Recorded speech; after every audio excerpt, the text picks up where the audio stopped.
free. That's expressvpn.com/THOM, expressvpn.com/Tom. Hi, friends.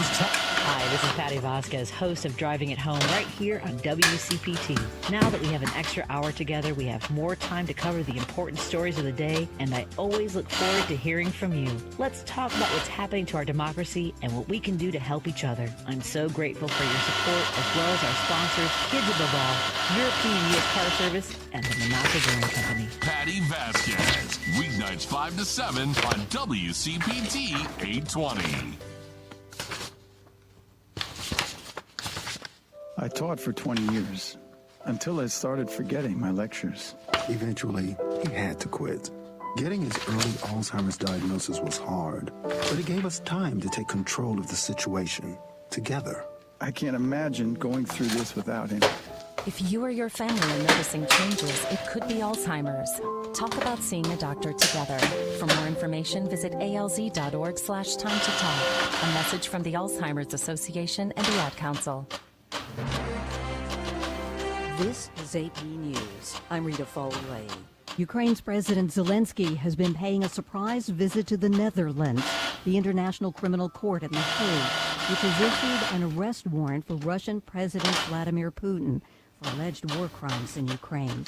The AP's Karen Shamas. Zelensky has arrived amid a backdrop of violence in Ukraine after a spate of Russian attacks throughout the country. The Ukrainian president's visit also comes a day after Russia announced an assassination attempt by drone on Russian President Vladimir Putin. The ICC have issued an arrest warrant for President Putin on charges of unlawful deportation of children from Ukraine to Russia. The AP's Karen Shamas. Pastor Brooks is on. Okay, and I'm up too. Of opening fire inside the So let's just have him speak. Medical practice, killing one woman and wounding 4 others. Okay, Pastor Brooks. By him is 24-year-old Dion Patterson.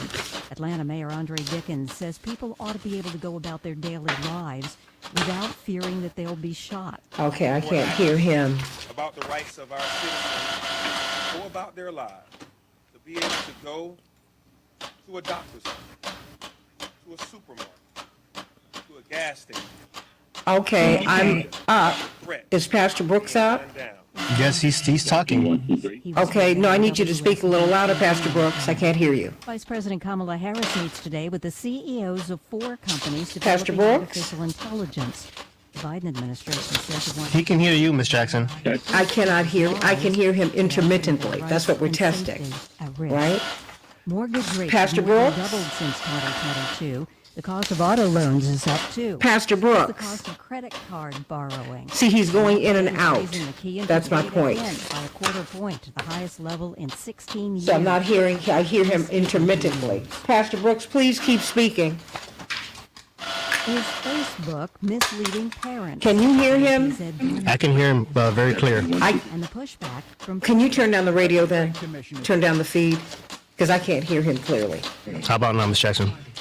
Pastor Brooks? Pastor Brooks. He's on, Miss Jackson. I hear you, but I can't hear him. That's the problem. I hear him. He's coming in and out. So I don't know what the problem is. Pastor Brooks, keep speaking. Did you want to try something on the Comrex too? No, that's not up yet. They told me that that's not up yet.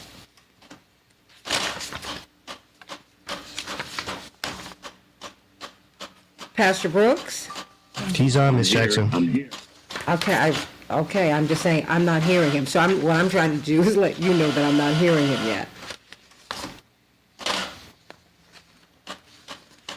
Pastor Brooks? On the Comrex 2, can you turn on, I believe it's the second one? Yep, well, I am on the second one.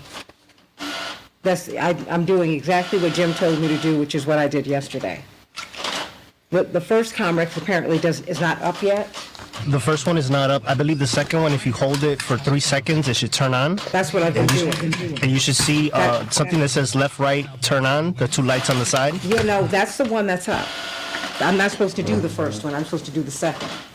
Correct, the second one. But on the right-hand side, you're going to see an L and an R, and they're going to have 2 lights below it. That should turn on. An L and an R.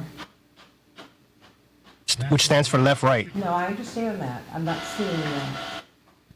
And those lights don't, let me turn it off.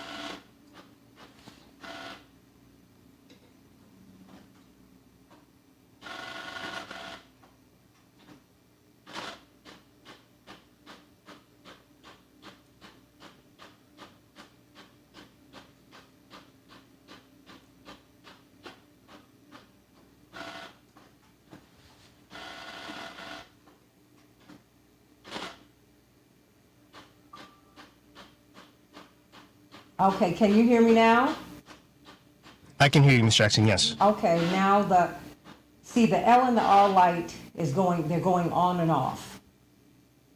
But the ready light is on. So there's an L and R, a ready and a reset and power. Yes, so the second one should be on. I believe they said hold it for 3 seconds, you'll see the light turn on. Yeah, I and know. then They're all on. I'm just telling you the L and the R, they're blinking on and off. Because you're supposed to tap it lightly to bring it on. You're supposed to hold it for several seconds to turn it off. Okay. How would you like to proceed, Ms. Jackson? Okay, I mean, now I can hear him. Now you can? Yeah. Keep speaking, Pastor. Pastor Brooks, can you keep speaking? I don't know what to do.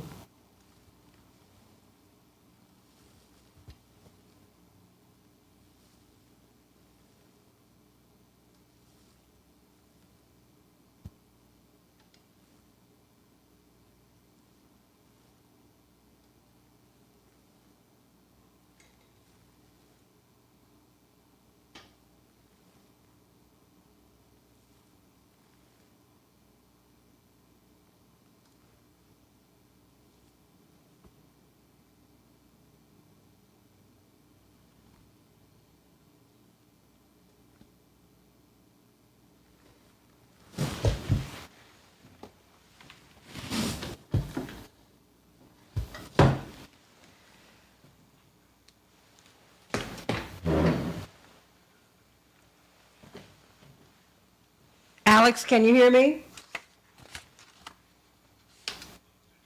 Can you hear me? I can hear you, yes. You can hear me over the Comrex? Yes. Okay, I can't hear you now. Testing, testing. Now I can hear you. Pastor Brooks, can you say something? Can you hear Now the pastor? I can hear him. I can hear him now. Could you have him just to continue to speak, please? No, I can't hear him. See, the L and the R are off. The 3 lights that are on. The green light for Comrex 2 and the L, the R, and the ready. Only the Comrex 2 light is on and the ready light is on. That's it. Okay, Ms. Jackson, I'm going to call Jim and Okay. let him know, see what he advises. Okay. We have about maybe a minute and 30. Hopefully when it's on air, you guys can hear each other. If not, we might just have to wait till the commercial break. No, what we would have to do is go to the phone. Otherwise, I'm just talking in this space. Yes, Ms. Jackson. Okay, if that's the case, I'll call you. Okay, thank you.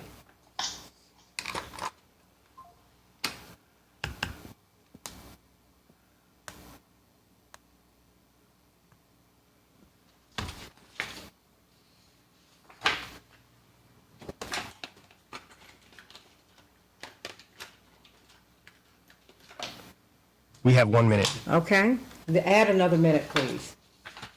1 more minute, yes. Thank you.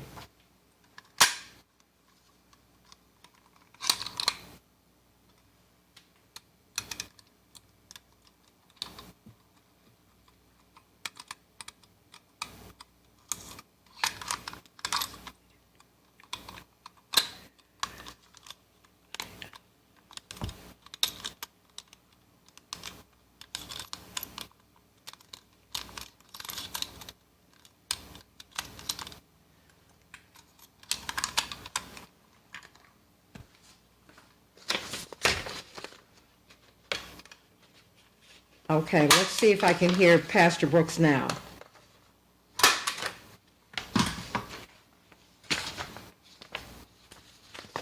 Pastor Brooks?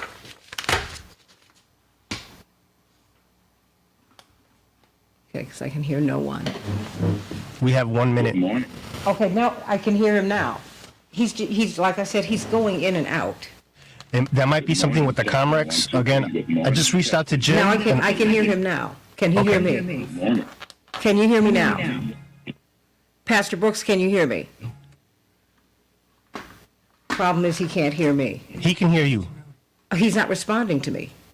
He is, Ms. Jackson. No, It's an issue with the Comrex. Okay, so. then just tell that you can just say apparently he can't hear you, right? Yes. Okay, that's better, because that's more accurate. Because I'm speaking to him and he's not responding. I can't hear him. Clearly, I can't hear him, right? Yes, Ms. Jackson. 10 seconds. Okay. So should we go over the phone? Should we go by phone? Let me add 1 more minute. Okay.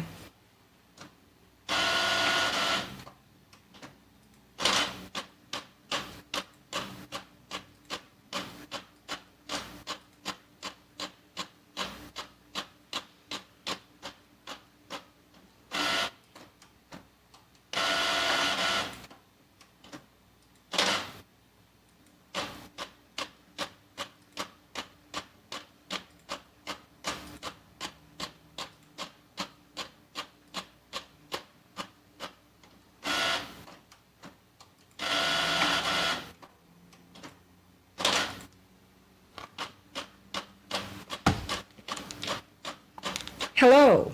Yes, I'm putting through now. Okay, thank you. So I'll just come up this way? Yes, for now. Okay, thank you so much. Sure. Okay, getting feedback, obviously. Stand by, please. Okay, thank you. We'll work it out.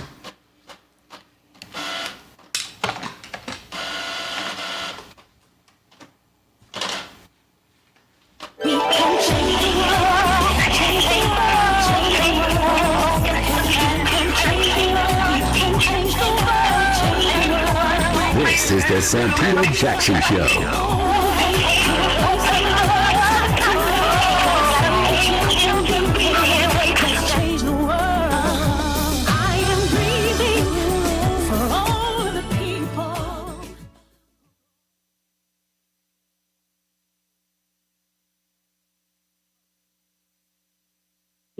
Trusty printer in the background. Give me a call at 773-763-9278, 773-763-9278, and let us talk about this election, getting some feedback. And I was hearing from my board operator, just let me know what it is that you need me to do.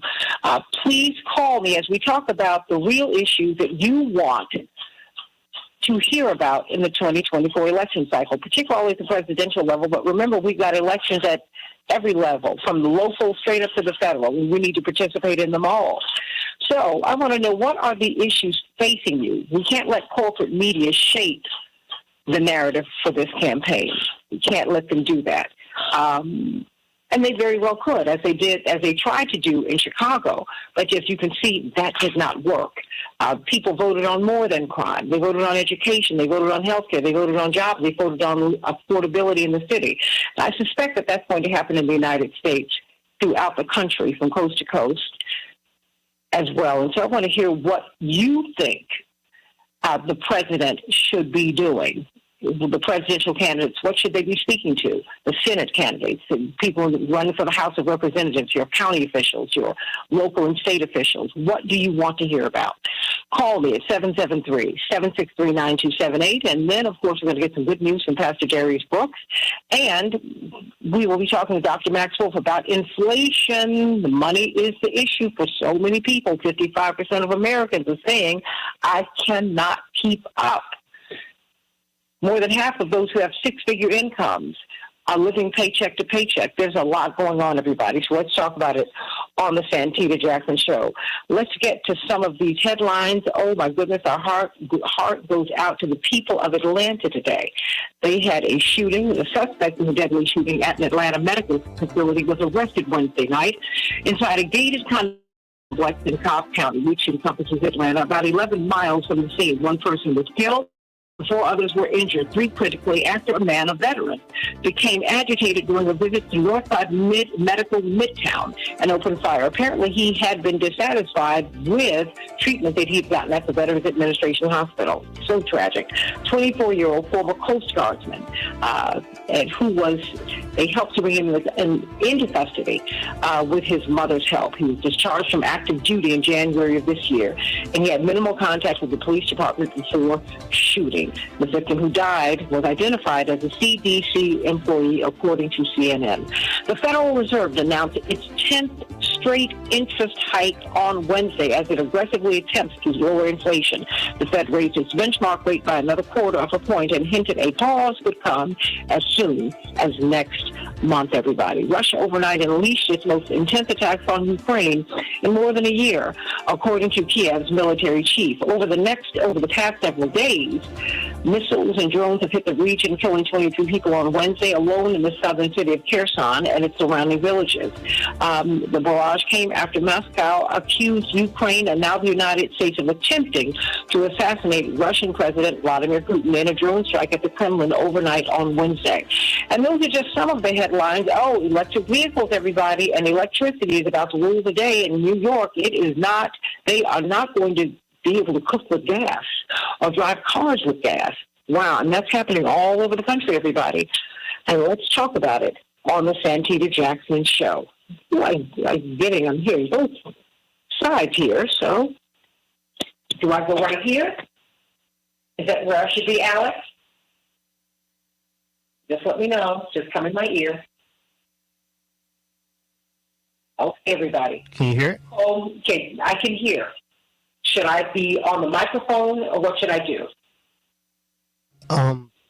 Let's hear from the pastor, and if you can hear him, we'll continue on the Comrex. If not, we'll continue with the phones. Okay, because I can't hear anything on my... Okay, let's just go. Pastor Darius Brooks, give us the good news. Can you hear me? Now I can. Okay, testing 1, 2, 3. Awesome. Okay, honey, what's the good news, and how can we get food from your church? Good morning.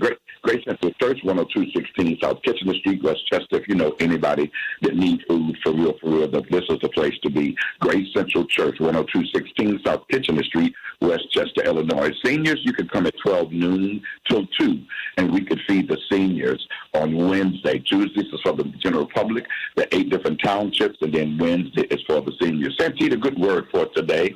Thank you. I see the difficulties, but this must going to be a very, very, very, very good show, because that's what happens. The enemy rides on the heel of great breakthroughs. Stay focused. You got this. Somebody needs to hear your story today. Philippians 3:13-14. I count not myself and have apprehended, but this one thing I do, forgetting those things which are behind and reaching to before, I press toward the mark of the prize of the high calling of God in Christ Jesus. Santita, if I had to use for a thought this morning, which is what you get ready to do, forget all this crazy stuff, it's time for the pivot.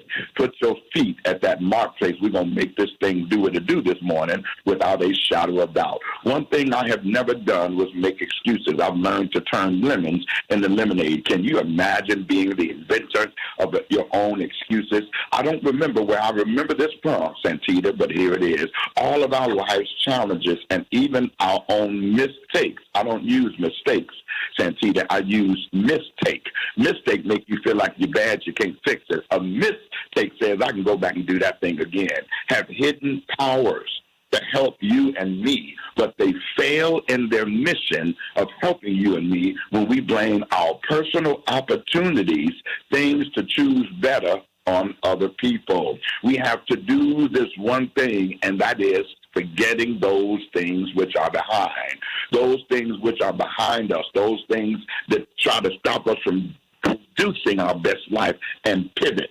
at the mark of I'm done complaining, I'm done explaining, I'm going to make this thing do what it do. And admitting to yourself the errors in your situation and or in your life, and by looking at the score. What's the score? Those things that are gone. What's the score? Those things that we can't change. What's the score? I can't make sense out of this thing. What's the score? All of that stuff that can't come back.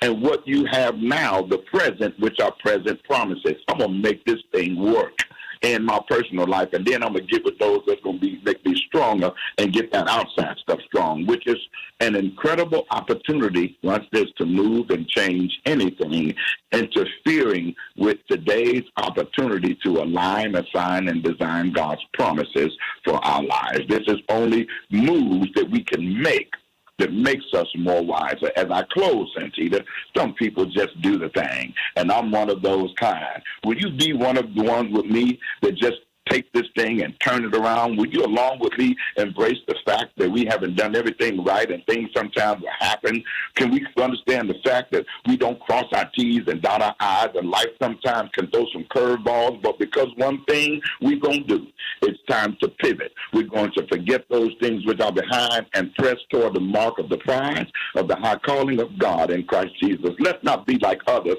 who sit around becoming experts at how things should be or might be. That's the world is divided and full of two kinds of people, Santita, those who do and those who talk about what they can do. I belong to the first group. You know why, Santita?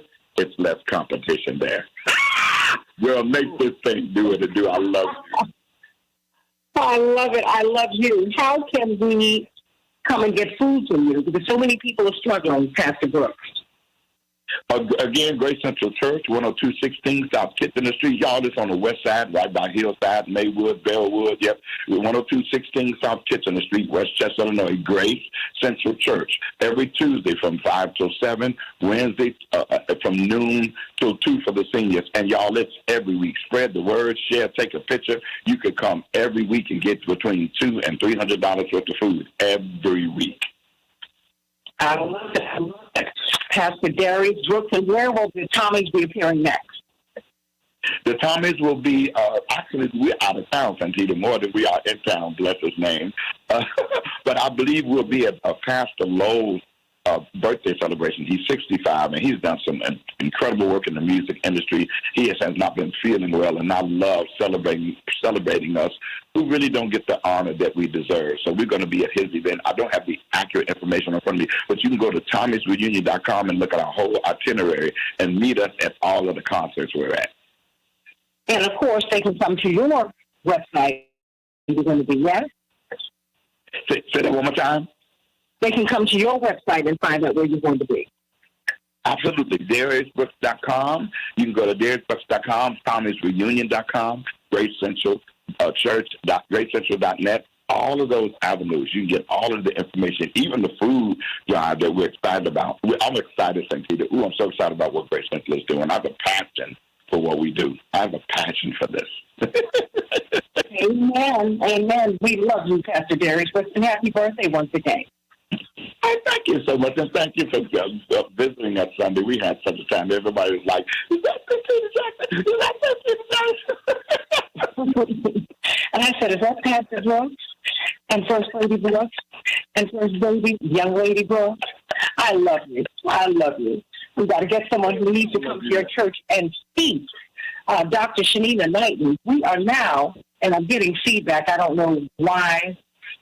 Alex, would you like me just to go to my headphones? Yes, please. Okay. And come off the phone, yes?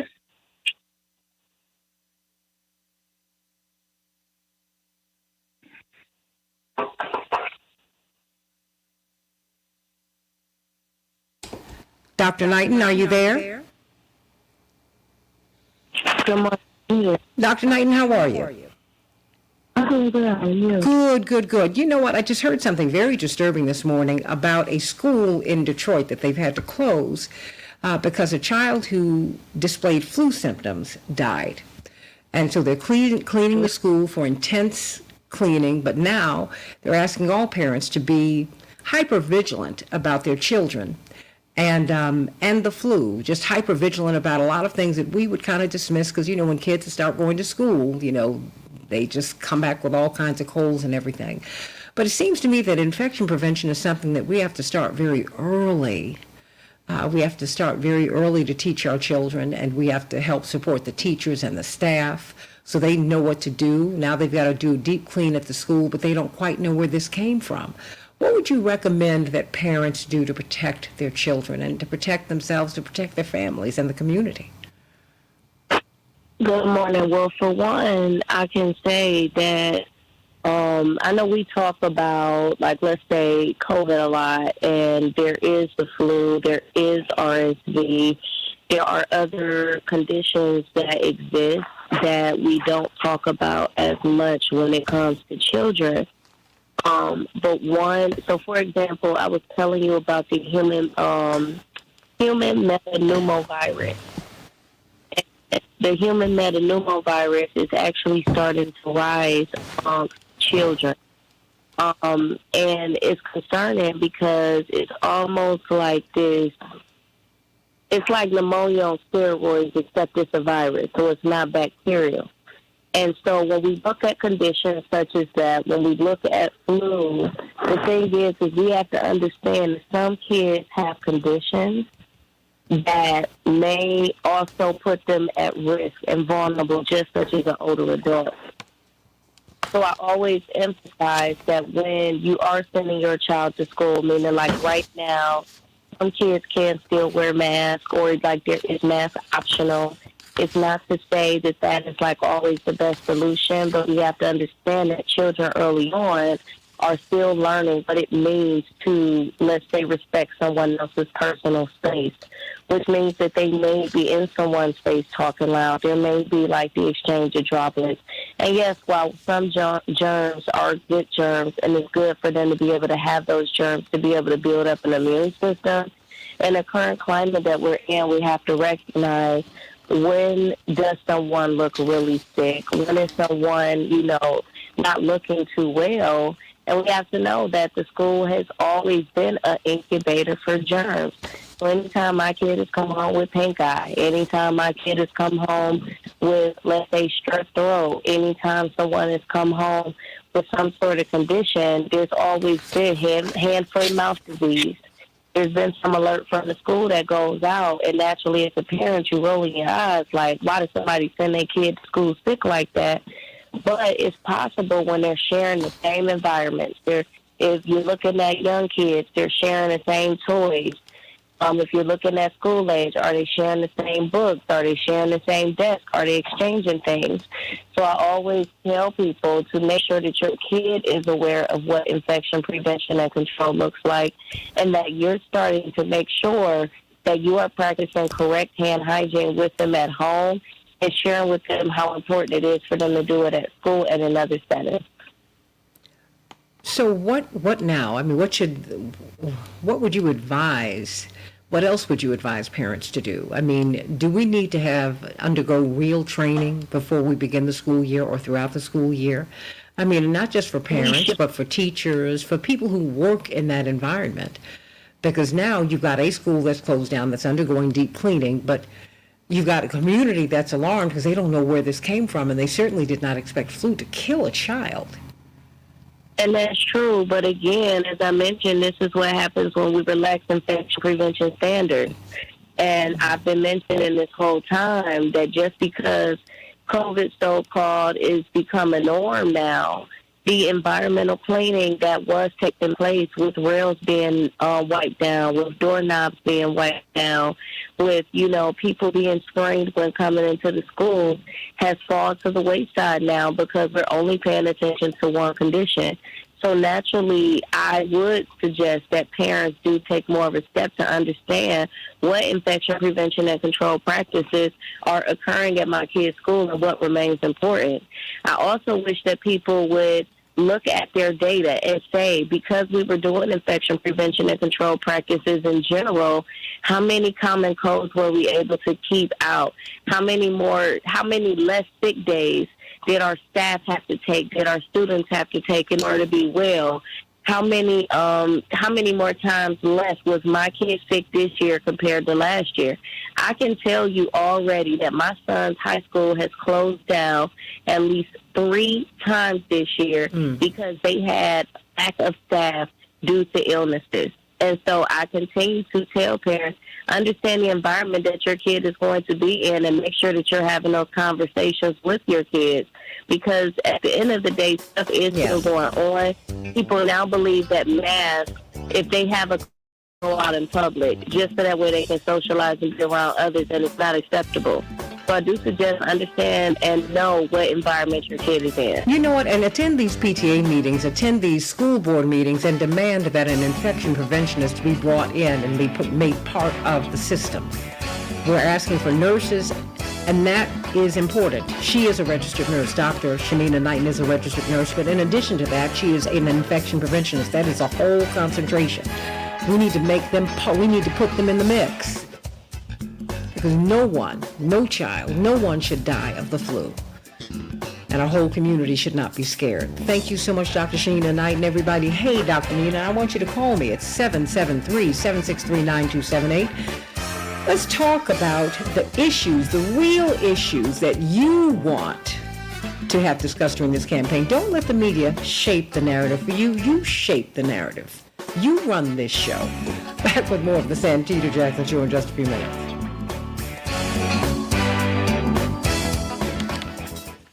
Thank you, Dr. Knighton. We just had a few things this morning. And so, thank you, Dr. Knighton. Absolutely. We'll talk soon. Oh, absolutely. You will. You'll hear from me. You will. So let me go on and take care of the rest of this today. So I can get on with this. Okay. Red eyes.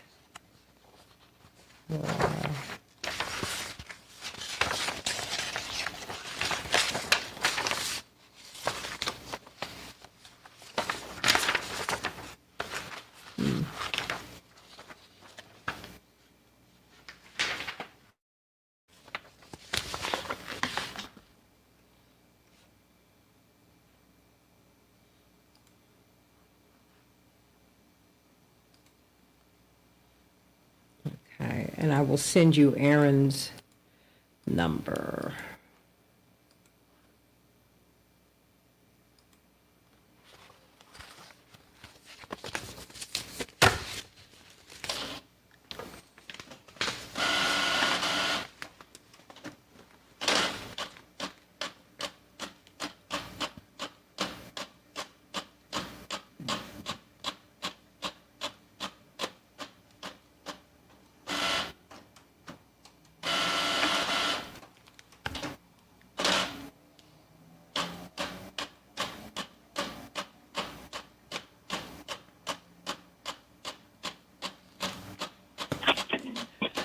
Okay, who do we have up?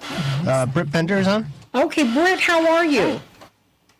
Hi, good morning. It's good. How are you? Oh, great. You know what I want you to do initially is explain the Contest Every Race program, this campaign. Okay. You know, because what we want to do is look at take the 30,000 as well as the ground view, 30,000 foot view and the ground view of what people need to be doing. And I think that, you know, just the more you say it, the more you can inspire someone to get out here and run for office.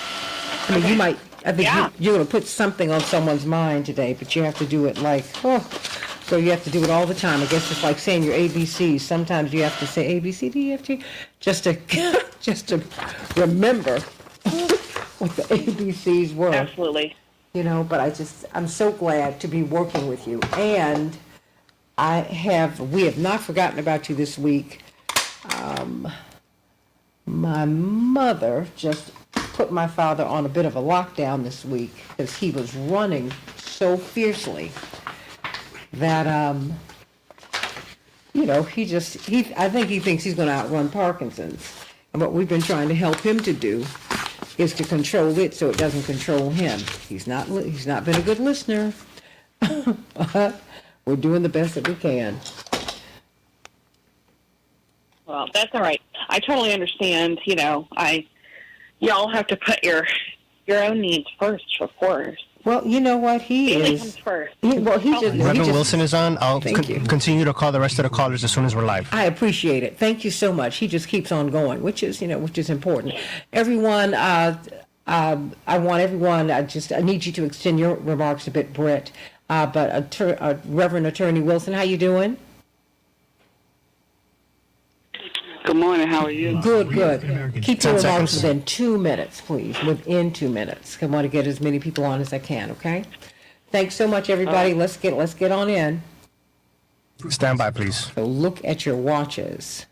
We can change the world, change the world, change the world. Yes, we can. We can change the world. We can change the world, change the world. This is the Santita Jackson Show. War and hate to a place of love. It's not too late. Gotta save the children. We can't wait. Let's change the world.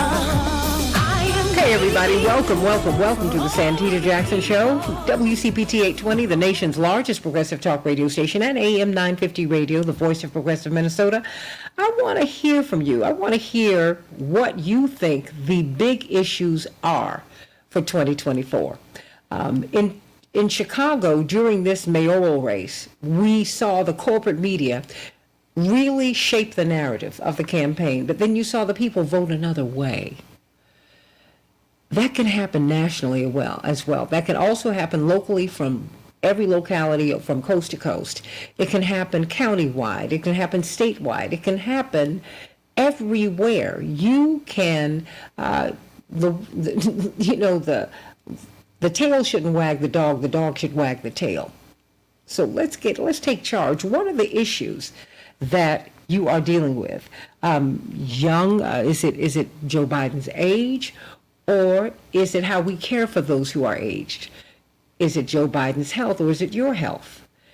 What are the real issues? What about the debt ceiling? And doubtless the cuts that are coming our way in order for us to stay out of default, because the Republicans have framed the discussion in this way. Of course it's wrong, but that's what's happened. You have the power to turn all of that around by calling your representatives and demanding, I don't care if you're a Republican, Democrat, somewhere in between or outside of it. You have the power to determine how your money is spent. Are we going to spend more money on war or more money on American infrastructure? Are we going to rebuild someone else's country or are we going to rebuild our own? So I want you to call me at 773-763-9278, 773-763-WCPT. What are the issues? Social Security and Medicare, they are on the chopping block with this debt ceiling fight. What about education? What about our women's reproductive rights? And what about helping a woman have a baby when she has them? They push women out of hospitals after a day. She might not have fully recovered from having the baby. That is, having expelled the afterbirth and all of that. What about having access to the so-called abortion pill, mifepristone? It is not just an abortion pill. It is used to help women to resolve miscarriages. If you do not properly resolve a miscarriage, it could kill a mother. It could kill a woman. Or disturb her ability to reproduce once again. So we've got to talk about these issues. What are the issues that you want to hear these candidates talk about? And would you ever consider running for office? I mean, stop screaming at the people who are running for office. What about you running for office? You say, oh, I don't have the money. Oh, Movement Labs. Well, they have a tremendous campaign, Reverend Attorney Jeanette Wilson, and we're so glad to have Britt Bender, who's their organizing director, contest every race. They're instructing people on how to run for office and how to do it without money. But if you have enthusiasm, and Reverend Wilson, we saw Reverend Jesse Jackson do it with no money. Harold Washington said, you're going to raise X amount of dollars for me and register X amount of voters. Well, Reverend did that himself. He went out and registered his voters and raised his money, remember, in Kentucky Fried Chicken buckets. And people gave us 5 cents. Whatever it is, we saw field workers turn over their wages. It was the most glorious thing, and we took every penny every penny seriously. So we welcome Britt Bender to the show. She was on Keep Up Alive this past week and was so impressed with the work that Movement Labs and Contest Every Race are doing that Reverend Wilson, we said we've got to bring them on because we've got to bring them to the convention because they are targeting specific states, Reverend Wilson. There's targeting specific states to get people to run for office. So Britt Bender, welcome to this show. How are you today? Good morning. I'm great. How are you? Oh, look, it is a joy. It is a joy. It is a joy to be with you. Of course, the Rainbow Push International Conference is July 15th through the 19th. Want to see you there. And today we have our labor panel from 4 to 6. Tom Hartman, Patty Vasquez, and I will be hosting this panel. You don't want to miss hearing from some of the top labor leaders in the United States of America talk to you about how to get into the trades and what it is that workers need in 2023 and going forward. Britt Bender, give us the overview. What is Contest Every Race? What do you do with just generally? What is Movement Labs about? And why are you looking at specific states? I've given you a full plate, but you've got the runway. Go for it. Yeah. Well, okay, so Movement Labs is our parent organization. It is essentially an incubator of programs designed to mobilize voters. So Movement Labs does a lot of great work, especially regarding innovative texting campaigns. So they have done a lot. All your guests are on except for Chaparral Wells. With, texting them information on how to vote, where to vote, and when to vote. And then Contest Every Race started under Movement Labs several years ago. And it's essentially a two-part program. So one part is that we support local organizations with grant funding so that they can turn out voters and support candidates and do all of the work necessary to organize. But the other part, which I think is what we're going to end up talking most about today, which I'm super excited about, is the candidate recruitment and support program. And so Contest Every Race, and we've talked a little bit about how we're targeting certain states, but we're really doing a broad program this year and trying to recruit as many candidates as possible.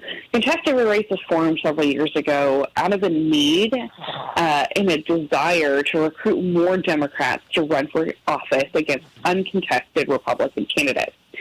We did some research and found that up to 75% of races in the United States are uncontested by Democrats. That means that there's a Republican on the ballot that doesn't have anybody running against them. And that is frightening, given the fact that we know there's at least 520,000 elected offices in the United States. So 75% of them are Republican, and they don't have any Democrat running against them. And we just can't make change when we are leaving 75% of all of our elected offices to the Republican Party. So we'll partner with state Democratic parties on candidate recruitment, and we will go in and we will identify who our likely Democratic voters are. And we're not looking at, anybody who's run for office previously. We're not pulling down a list of people who have a lot of money or have strong donor networks. We're simply looking at strong Democratic voters based on some data modeling. And we're texting them and asking them if they'd be interested in running for office. And then we kind of go through a process with them of getting them connected to their local county Democratic Party. We provide some training through them. We connect them with some national groups who do great training. We do some coaching calls, and we help them file. We make sure they know when they need to file, what their filing form looks like, how many petition signatures they need. And we primarily focus on the local level and sometimes our state legislative level, but we know that the real change begins at the local level. And that is really the easiest entry to running for office you can get. Now, when I say easy, it doesn't mean it's going to be totally easy, but it's going to be, definitely the lower cost option. You really don't need to raise that much money to run for some of these races. And we're talking about everything from school board to dog catcher. And those are all very important.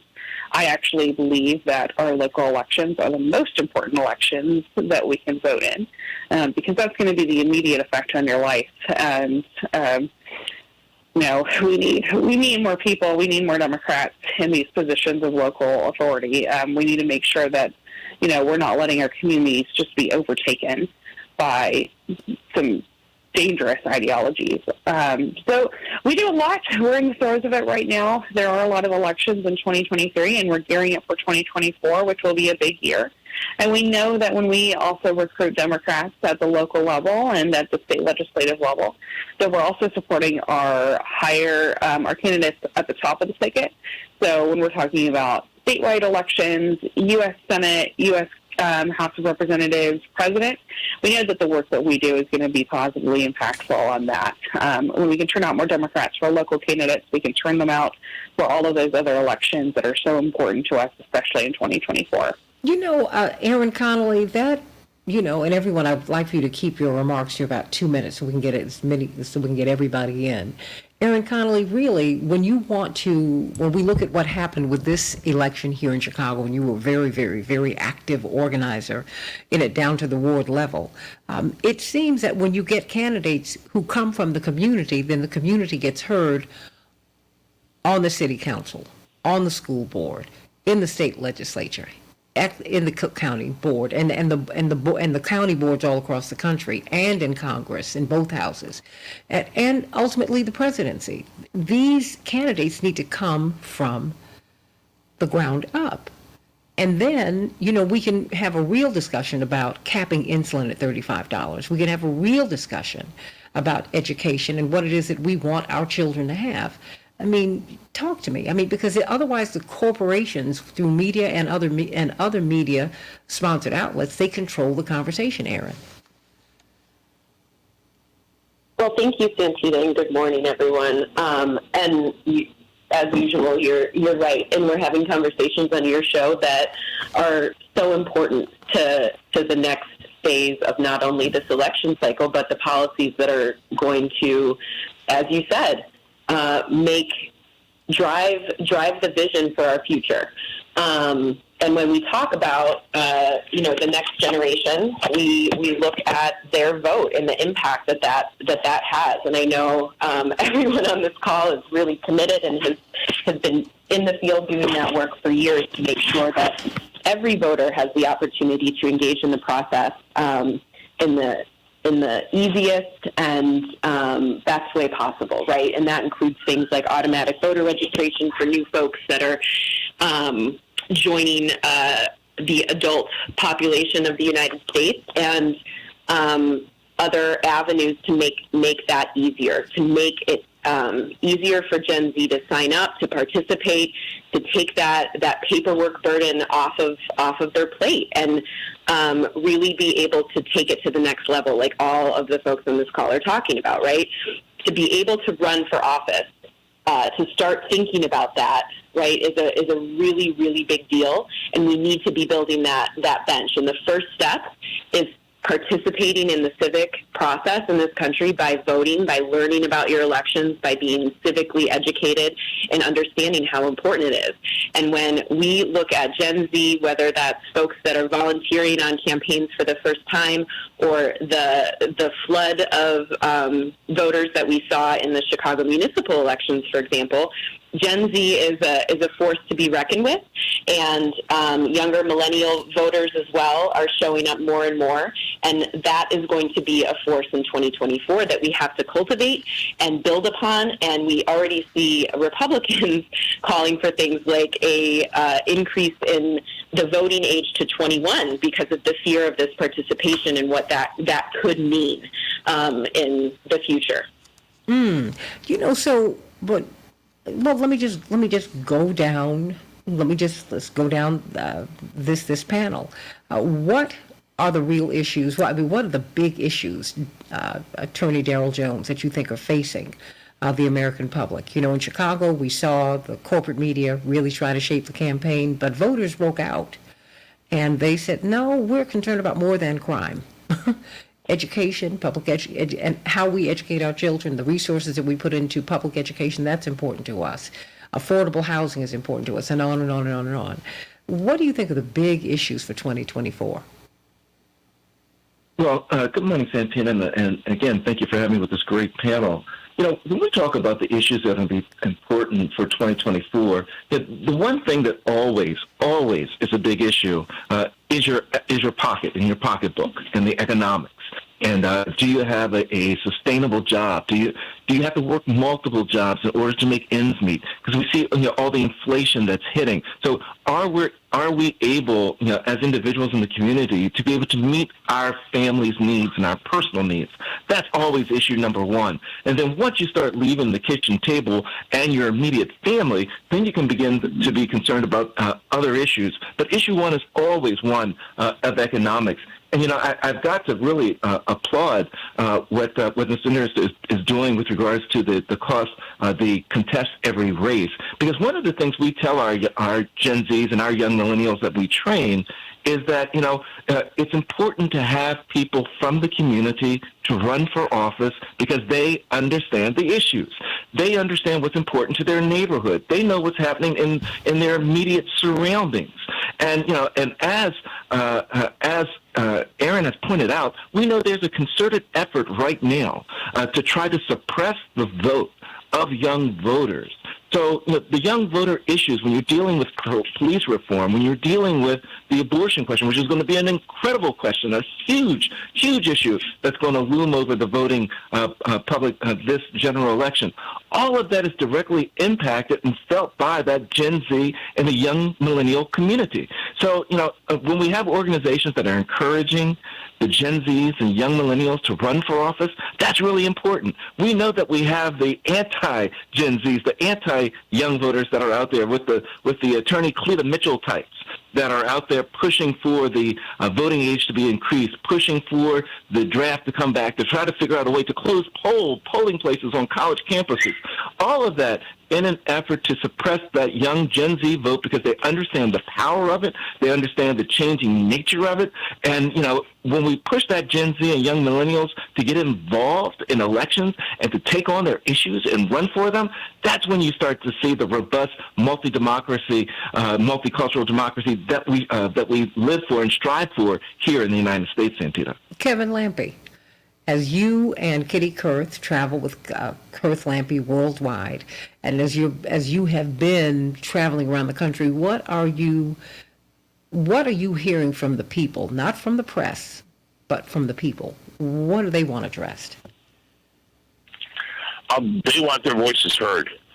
They want their vote protected. They want access to capital for small businesses. They want to understand what it takes to run a small business on a day-to-day basis. They want their rights protected. They want the ability for women to choose their reproductive options. They want access to health care. They want access to affordable health care insurance. They want us to meet these basic needs that they have in order to thrive and to succeed and to be an active participant in their lives. They also want people to be nice to each other. It's such a basic thing, and I hear this time and time again from people I talk to. Oh, Kevin, how can you be involved in politics? It's just so divisive, and people just hate each other, and we've lost any civility, and that's what they want. They want their government to listen and then to act, and they want the government to produce results. They're sick and tired of having politicians, all they do is blindly follow an ideology that isn't about the day-to-day issues. They want their input listened to, and they want to make society better. They want people to be nice to each other. They want people to listen to each other. They want people to be able to willing to have differences of opinion without resorting to violence, without resorting to with stifling of any opportunity to participate, to vote. Those are the things that they're looking for. Well, Reverend Wilson, that's a wonderful cue up to you. I mean, Reverend Wilson, Attorney Wilson, you're both. People want, we want not just civility, kindness, and we want to see that in the policies. That's something that the corporate media are not discussing. What do you see as the big issues? You're at Rainbow Push every day. We have people coming by who are looking for food or looking for a place to live. They have basic needs that are not being met in this economy, whether they have a job, full-time or not. Well, there's several things. One, there people work every day. They have no health care benefits. And so workers need rights and workers need a livable wage. No single parent, no person should have to work 3 jobs just to make the ends meet equivalent of working 1 job. They're not getting equal pay for equal work. For the work that they do. Secondly, students come to me and call me every single day about cost of college, cost of these trade schools that are for-profit institutions, and so students are looking for a way out. And I would say to young America, not only do you need to run for office, you need to vote state legislative bodies that dictate these tuition rates for universities and colleges that are state-funded. And so we have a lot of power that we're not using. You're electing state reps, state senators, but you don't ask them what are they planning to do about criminal justice reform? What are they planning to do about tuition and college tuition? How does the tuition go up every year? You haven't changed anything on the campus. You haven't improved the quality of instruction, and yet $1,000, $2,000, $3,000 per class is increased, and you don't know why. That's why you need to know who are your state reps, who are these people on the boards. Then you look at the governor's races. Governors appoint a number of cabinet members, as you know, Santita. Well, so we can't just say, I don't care about voting for governor. Well, they appoint parole board members. They appoint people to different positions throughout the state. The head of the state commerce department, the head of the registration and disciplinary commission. People who are incarcerated learn every trade, and yet when they come out, they are not a union construction workers yet. A guy told me, he said, we build and maintain the prisons that incarcerate us, and when we get out, we cannot get jobs as union carpenters, union electricians. We do all of that. We've learned all of that. We are barbers. We are dog groomers. And you see all these dogs all over the cities. And how is it we haven't changed those laws? Why can't people who are behind bars get an education and a degree like they used to, so when they come out they have the ability to matriculate and re-enter society? People are concerned about the criminal justice laws. People are concerned about education. How are we banning books? State legislatures across the country are deciding what children should read, not talking to educators, not talking to people who spend a lifetime learning about how to teach, what to teach. They're just arbitrarily deciding. Women's rights, you talked about it earlier. So we have to look at who do we run for state legislative bodies. And that's those races across the country. We have the Senate Judiciary Committee right now should be aggressively dealing with the Supreme Court. We don't focus on U.S. senators. Our U.S. senators should be talking to us right now. What are they doing about ethics in the United States Supreme Court? You don't ask people, do you want to come before me? No, you subpoena them. Like you subpoena everybody else, you demand appearance, you demand accountability. Absolutely. We're not doing that. Well, you know, Britt Bender, contest every race, which is, you are the organizing director of that. We want to hear more about that because Kathy Hayes has said, look, I ran for office. I didn't win, but I ran without any money. And she is all in with you. And a lot of people who I see here active with the Morning Stars every single day. Renee, Chapearl, you all should be running for office. Jewel, yeah, Mark, Linear Bob, everybody, you should be running for office. And you don't need money to do it. What you do need is people. Yeah, and you need them to believe in you. You need them to be enthusiastic about you. And when they are those things, you can win. But you are guaranteed to lose if you don't even try. Oh my goodness, Reverend Wilson, I think I'm sounding like someone I know. My dad. It's the truth, though. If you win, you might not win, but you just might. But if you don't win, you are guaranteed to lose. We're going to talk with Britt Bender. and this magnificent panel about the issues before us, which is why you and Kathy Hayes and others need to be running for office. And you don't need money to do it. Just need a willing mind. Need to be open to running. And then you put the issues out there, the issues that we say will never, ever be heard of the state legislature. Well, they'll be heard if you're in there. What about Congress? Well, what about City Hall? What about the school board? What about? If you want to talk about rent being too high, then people with that have rent that is too high, you need to be running for office. If you want to talk about debt and how it impacts you, then you need to be running for office. Stacey Abrams did it. People said, oh, she has no money. And look, she said, yeah, and that's why I'm running. That's why you need to run. Oh, tax problems. Yeah, well, that's why you need to run. Ain't nobody perfect. I didn't say no one is perfect. I said ain't nobody perfect. No one. If you want someone perfect, try to be that yourself. I just want someone to be present and someone who's willing to serve. More of the Santita Jackson Show in just a few minutes. Please join us at the Rainbow Push International Conference, July 15th through the 19th, and this afternoon from 4 to 6. We're going to be talking with the leaders, the American leaders in the trades, in the unions. How can you get in their programs that can get you a union card? We got a lot of questions for them right here on the Santita Jackson Show. And what about, we have a union man who's about to become mayor of Chicago. And we have a union person who is now the governor of Wisconsin. What difference will that make? Let's talk about that on the Santita Jackson Show. Call me at 773-927-88. Back with more of the Santita Jackson Show in just a few minutes. Whew. Okay, how is everyone this morning? Terrific, Santita. Wonderful. Yes, Kevin? I cannot tell you how excited I am to hear about Contest Every Seat, a movement that these people that are doing this fantastic? Work. It is amazing. It is so important. This is how I began my career and my vocation in life in politics. We discovered I grew up in Hoffman Estates in Schaumburg, and there were no Democrats elected to anything. We started something very simple. We started running people for office, and we started to win.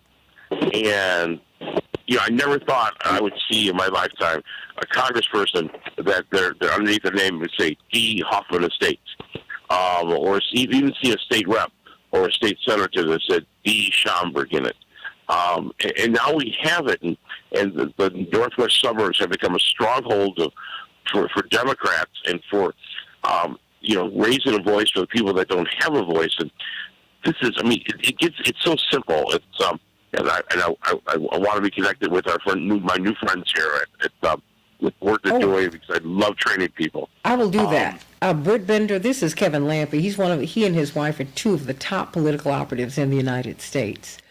And they're very closely connected to President Biden, but the Democrats and so many people, they've been connected to Reverend Jackson and so many of us down through the years.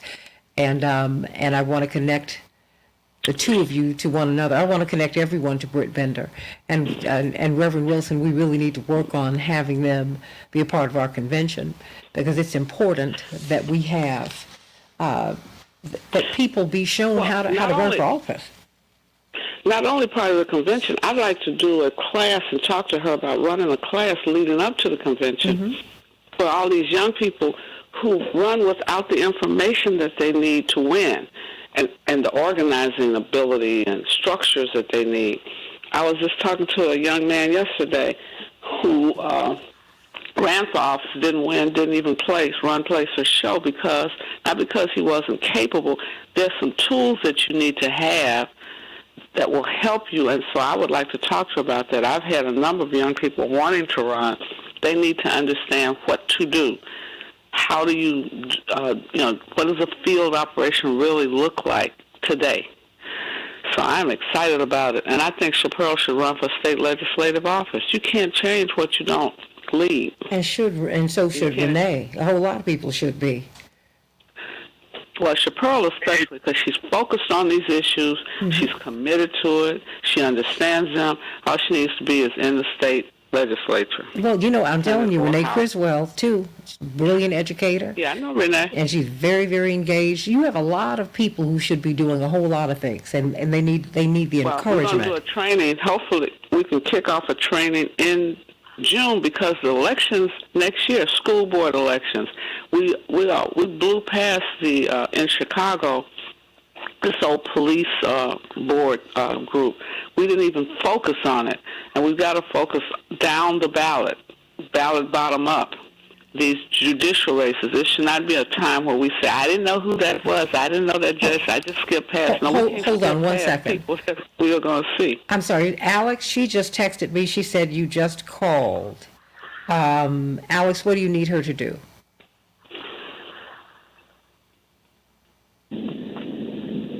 Can you hear me, Santita? Okay, now I can. Okay, great. Fantastic. Okay, I'm going to have you on very, very quickly, okay? Chaparral? Can you hear me? Yeah, I can. I need you to roll up the window, though. Okay, it's the air. I'll turn it off. Is that better? Oh, that's much. We're still getting some wind shear. Everything is up here. Are you on an earpiece? Let me take you off the speaker. Okay, please do. That's great. Is that better? Yep, that's much better. Is that better, Santita? Yes, let me do a real sound check with everyone real quickly. Attorney Jones, you there? I'm here. Okay, everybody, please get off mute. And Attorney Connolly? I'm here. Britt Bender? I'm here. Reverend Wilson? Here. Kevin Lampy? Ready to fight. Okay, fantastic. You are fantastic. What I will do is connect everyone by text at the end of the show. Is that all right with everyone? Please. Okay. That sounds great, ma'am. Okay, fantastic. Because we need to support Movement Labs in their work, and I came to her through. We got her through Robert Patillo, attorney. Reverend Attorney Jeanette Wilson.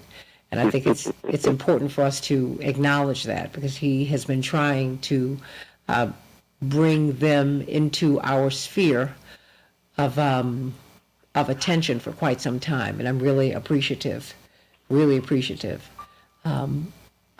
the work that they do and the fact that he was sensitive enough to bring them forward. So how much time do we have, Alex? About a minute? We have a little bit over a minute. Okay, fantastic. Okay, great. Thank you so much. Everybody, we are on Facebook Live during the breaks, so that you know. And then we'll be taking this until 7:28, and then I've got to pivot to Dr. Max Wolf as we talk about inflation. If anyone wants to stay for that conversation, send me a text, please. Okay, and tomorrow we will be talking about King Charles III and what that means in 2024. This is not a figure who is of inconsequence. This is not someone who's just worth billions of dollars. This is the royal family of Great Britain are worth trillions of dollars. His mother and now he control about 1/6 of the world's land mass. 30 seconds. When you find these things out, I mean, everyone is just shocking. Only 15% of the world are landowners. Okay, the rest are royalty and corporations. He's a front man for really the big corporations. Met him, like him personally, nice guy. But 10 seconds. What does he mean to the British Empire? And well, we're going to power talk they about that in the morning. hold over certain- Stand by, please.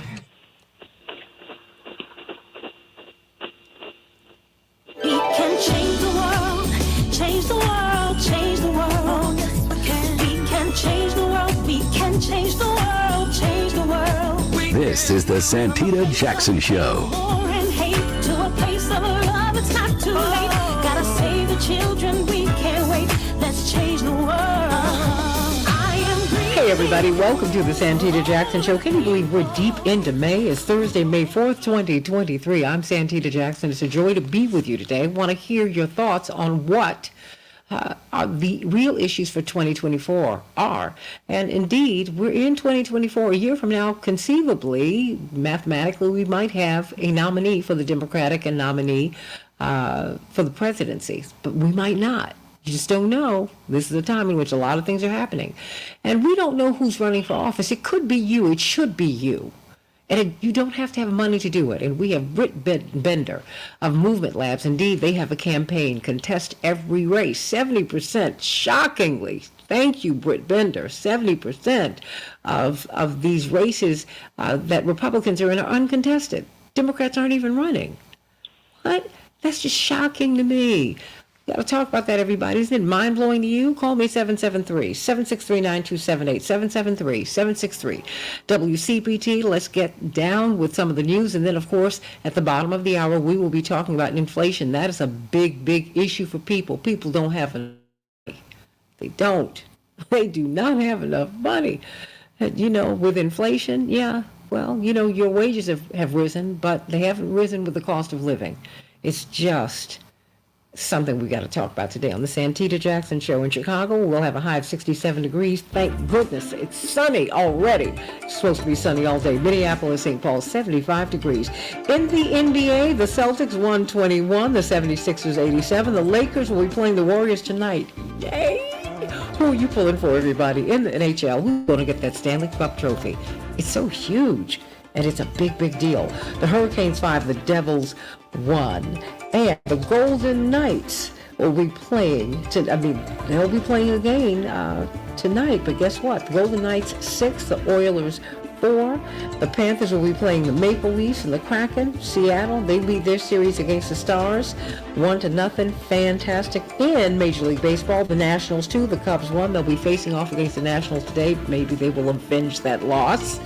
And the White Sox 6, the Twins 4, they'll be playing once again this afternoon at 1 o'clock, everybody. Call me at 773-763-9278. The Atlanta shooting, our hearts go out to the people of Atlanta. The suspect in the deadly shooting at an Atlanta medical facility was arrested Wednesday night inside a gated condominium complex in Cobb County, about 11 miles from the scene. One person was killed, 4 others were injured, 3 critically after this man, a veteran, a former guardsman, Coast Guardsman, he, 24 years of age, he was dispirited by the fact that he did not get what he felt was the appropriate care at the Veterans Administration facility, and so he took out his gun and started shooting and killed someone. He was accompanied by his mother, who helped in his capture. The Federal Reserve announced its 10th straight interest rate hike on Wednesday as it aggressively attempts to lower inflation. The Fed raised its benchmark rate by another 1/4 point and hinted a pause could come as soon as next month. Russia overnight unleashed its most intense attacks on Ukraine in more than a year, according to Kiev's military chief. Over the past several days, missiles and drones have hit the region, killing 23 people on Wednesday alone in the southern city of Kherson. The barrage came after Moscow accused Ukraine and the United States, ultimately, of attempting to assassinate Russian President Vladimir Putin in a drone strike at the Kremlin overnight on Wednesday. Of course, those charges have been denied by Ukrainian and American authorities. The powerful United Auto Workers is holding off on endorsing President Joe Biden's re-election bid, calling concerns over his policies that would encourage a transition to electric vehicles and utilities in your home, everybody. According to a memo from the union, the UAW has more than 400,000 members, and Biden has touted its support in the past. Indeed, New York City is making moves to eliminate the use of gas in homes and in cars. 3 McDonald's franchises in Kentucky are facing hefty fines, everybody on the panel, for violating child labor laws. Get this, the penalties exceeding more than $200,000 combined come after 2 10-year-old children were found working at a Louisville McDonald's restaurant, sometimes until 2 a.m. 2 10-year-old children were working at a Louisville McDonald's restaurant until 2 a.m. Every adult in that restaurant, they need to be brought up on charges for letting those babies work those hours. That is ridiculous. The agency said that the 3 franchises that own more than 60 McDonald's locations in Kentucky, Indiana, Maryland, and Ohio employ 305 children to work more than the legally permitted hours and perform tasks prohibited by law for young workers. They all need to go to jail. Yes, I said it. I said it. Oh, my goodness. Shapiro Wells, how you doing? That is just infuriating to me, to have these children, 2 10-year-old children working until 2 a.m. Are you serious right now? Who does that? I blame the parents too, Santita. Oh no, I'm saying everybody. It's a whole community that has allowed that. But their laws have allowed it. I mean, and the customs have allowed it, and it's just a shame. Yes, it truly is. But at Celebrations by Us, Santita, we are still working and serving our community. So give us a call at 708-526-4546, 708-526-4546. And we are definitely right now cooking, and we're doing your greens and your green beans, as well as also your mac and cheese, your mozzarella, and my mac and cheese, your Cajun pasta, your Cajun pasta, and your ribs, your smothered chicken, whatever it is that you need for your holiday table. Don't hesitate to give us a call, 708-526-4546, 708-526-4546. We look forward to serving you. Thank you so much, Santita. I know you're tired of me adding to my list, but I'm happy about my, because I can eat them, everybody. It's a great thing. Everybody, if you are a first-time home buyer, which means you have not owned a home within the past 3 years, you need to call Team Hochberg at 855-56-DAVID, your trusted local lender. First-time home buyers made up just 26% of home buyers last year, down from 34% the year before, and numbers that were much higher in previous years. So Fannie Mae and Freddie Mac want to turn these numbers around, and they can do it. You can do it. They want to incentivize first-time home buyers, that is those people who have not owned homes within the past 3 years, by lowering the mortgage rates.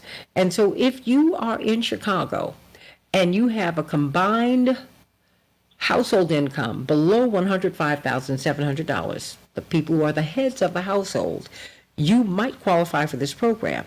But you can't have owned a home, I can't emphasize that enough, within the last 3 years. So come on, everybody. Call Team Hochberg at 855-56-DAVID, 855-56-DAVID. You can go to their website and go to 56david.com, 56david.com. But I want you to call them and tell them your story.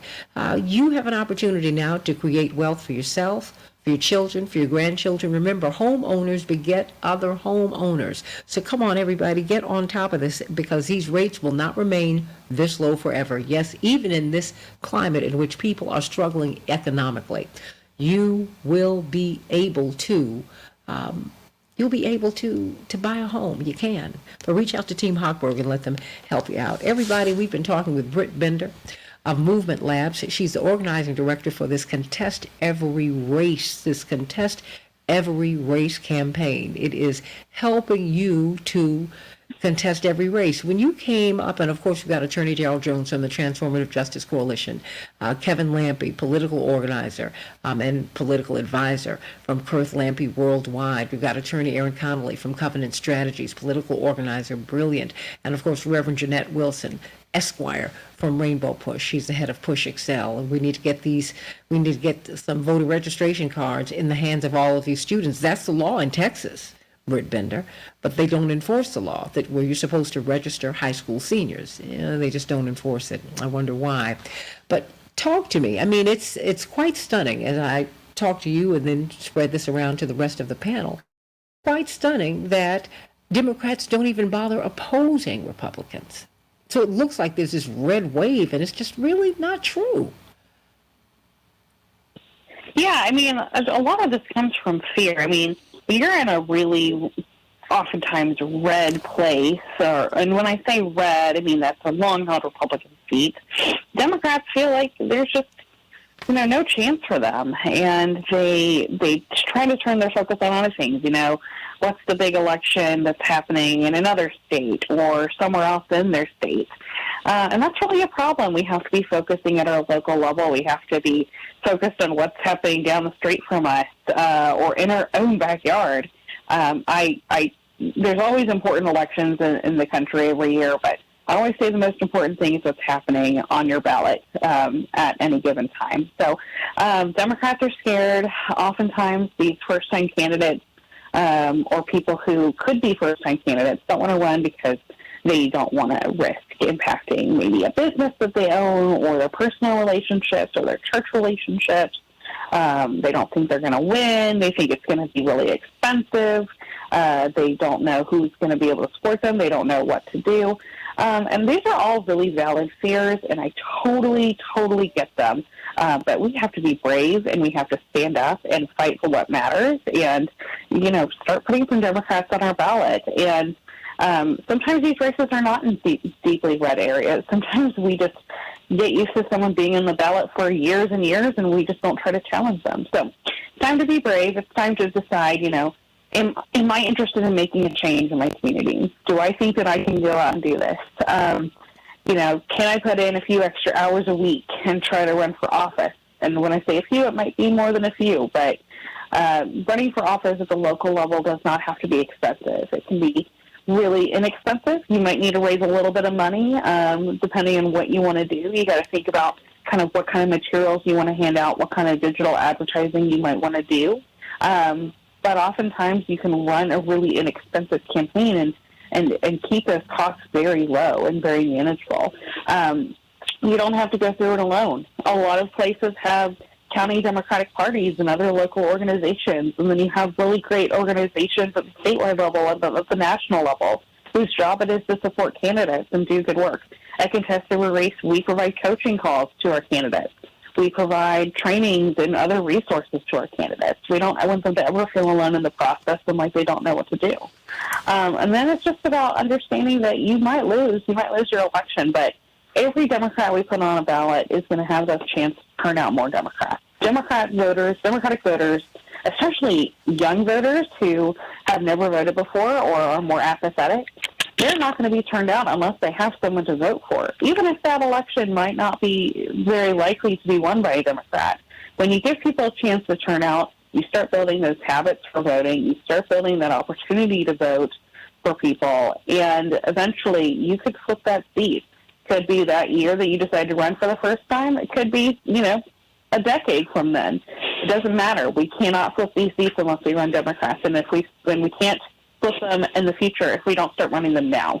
Are you getting support from the party in Washington for this? When you say the national party? Mm-hmm. The national party. Are they paying attention? So, they definitely are aware of what we're doing. We tend to work a lot more closely with our state Democratic Party. Mm-hmm. We love to get their support and their partnership on that. Not all of them partner up with us, so we started doing a little bit of the work on our own. But we've had some great partnerships with state Democratic Party. When I was the executive director of the Tennessee Democratic Party last year, we worked with Contested Race, and we recruited over 4,000 potential candidates. So we built that bench up, and we actually ended up flipping a few local seats across the state. I can't remember what the exact number is, but we won over 60 elections thanks to Contested Race. And that could seem like a small number, or it could seem like a big number, depending on how you look at it. But those are 60 seats we would not have been able to win without Contested Race. Well, absolutely. I mean, and I'm not trying to beat up on anyone. I have a lot of experience with the Democrats, as you well know. And my point has been, we oftentimes have to push against the national party to make real change. Don't be afraid of that. That's my only point. Don't be afraid of anyone. I heard Mrs. Oh goodness, I can't believe her name is escaping me right now. She's meant so much to me. She said, "Do not let anyone have power over you but God." And that's it. You just run. You don't know what's gonna happen until you do it. Kevin Lampe, you got to get out here and make these changes. This is so important. In Chicago, we have local school councils. In the suburbs, we elect everything from a library board to a park district board to a village board to a township board. We even elect the board that's in charge of killing mosquitoes. We have opportunities the mosquito abatement board, and we have opportunity with all these boards and all these seats to make a difference. One of the things that we started in the late 80s out in Schaumburg Township in Pacific, specifically, there'd be a library board, and there'd be 3 open seats on the library board. We would run one person. And because you get 3 votes, if you vote for that one person, mathematically, you're going to come out in the top 3 and get a seat. And we did that every election cycle till the Democrats eventually built a bench and built a team and built an operation that then turned state Senate seats, state rep seats, county commission seats, and made the suburbs a stronghold of the Democrats in the state of Illinois. You've got to run. And the other thing, we talked about this, my good new friend here talked about the fact that even in the areas that we consider too red, we should be participating. We need to do something that people are now calling losing smart. All right? So, for instance, I did a lot of work in Wisconsin last election cycles. In Racine County, there are whole areas of that county where people, oh, no, nobody wants to vote for Democrats. Nobody wants, oh, it's too bad. They're like, we won't do this. No. When Democrats moved from being 40% of the vote to 46, 47%, that raised the vote total statewide and got us to win and to keep a Democratic governor in the governor's office, and now it's going to help us reelect Tammy Baldwin in Wisconsin. These are the things that make it different. If you show up, if you participate, it's not that hard. I know I'm making this easy, but it is that easy. Well, you know, I mean, we saw that with the Ahmaud Arbery case in Georgia, and you were right there, Attorney Darrell Jones, that it is his family, not only who highlighted the case, but what did they do? I mean, because they launched a political campaign that made some real changes down there. Oh, absolutely. You know, Santita, with the Arbery case, excuse me, what we had happen was that we had a corrupt prosecutor who wasn't going to bring charges against Ahmaud's killers, and had lied to the family and had directed police to not fully investigate the crime scene where Ahmaud was killed, and sent two of them home with blood on their hands. Because what did she do? Because Ahmaud Arbery's father called her and said, "We've killed somebody," and what happened? Right. Someone had called Jacqueline Johnson and told her, she was the prosecutor there, and told her that they had killed Ahmaud Arbery, and what should they do? And she ended up getting a hold of the police that were under the prosecutor there in Brunswick, and having them stand down. They took one person into questioning, sent the other two people home, and had to clean up, and just continued painting his garage and working on his garage at his house, having just killed Ahmaud Arbery. Well, the prosecutor there lied to the family with regards to what was happening, how it happened, trying to cover for the person that called for her used to be an employee out of her office. And as a result of that, and when the family learned of the lies, the family then, because the time to that point had passed for anyone to file to run against Jacqueline Johnson, who was up for re-election. So the family, along with the community, got together and got a petition going to get another name on the ballot to run against her. And then after getting the name on the ballot and successfully getting the signatures, they were then able to campaign for this person. And for the first time in Glenn County's history, they had an incumbent prosecutor that was defeated. But that's the type of activism that we need. That's why I say that when we hear of people like Britt Bender that are out there recruiting folks to run for office, that you got to get it from the grassroots. It's got to be organic, and people will connect with it because they know the community. That's what happened in Brunswick. That's what happened with the Ahmaud Arbery case, and that's what can happen across this country, Santita. Britt Bender, I'm going to give you the last word here with nodding to Attorney Aaron Connolly and to Reverend Jeanette Wilson, who has already invited you to push to conduct a class, and I know Aaron will be in the center of that. The last 90 seconds belong to you, Britt Bender.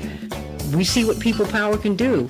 Our mayor-elect was like at 1 or 2% name recognition a year ago. And now he had the Chicago Teachers Union with him, but before he did that, he was just known in the community as a teacher and as an organizer with the Chicago Teachers Union. Regular people running for office really matters, Britt Bender. Talk to us. Absolutely. I mean, this is your chance if you're thinking, wow, I could really make a difference in my community. I could really do this. There's something that I'm seeing, a gap that I'm seeing. Like, this is the time. Run for office. Go to contesteveryrace.com and contact us there. We have lots of support resources And also, I will just put a plug in, contact your county Democratic Party. You probably have one that does great organizing work or needs your support. Lots of county Democratic parties are looking for volunteers, and they're looking for people to get involved so you can mobilize voters. And they have great resources for candidates as well. And then if you are like, well, I'm not going to run for office, or I'm already in office, or I've done my part, we are doing a big fundraising campaign as well. So go to testeveryrace.com and find out about that. And Julie, thank you for having me. Oh, look, you got to come back. You're home now. Let's talk about inflation. Anyone who wants to stay to talk to Dr. Wolf about inflation and how it is kicking everybody in the teeth, that to me is a real election issue for 2024. What do you think, everybody? But inflation from our perspective, the rent is just too darn high. If you work in a city, you can't afford to rent in the city, let alone buy a house in the city. This is crazy. And you can do something about it. It's even crazier that we're not doing something about it. So stay right there with more of the Santita Jackson Show. July 15th through the 19th is the Rainbow Push International Conference. It's going to be great. You don't want to miss it. And then today, from 4 to 6, Tom Hartman, Patty Vasquez, and Joan Esposito will be hosting a labor panel. How can you get in the trades? What can labor do for you in 2024? A whole lot. And labor needs you. And the only way we can make that happen is if you participate in this discussion. That will be from 4 to 6 on WCPT 820 and WCPT820.com. Back with more of the Santita Jackson Show in just a few minutes.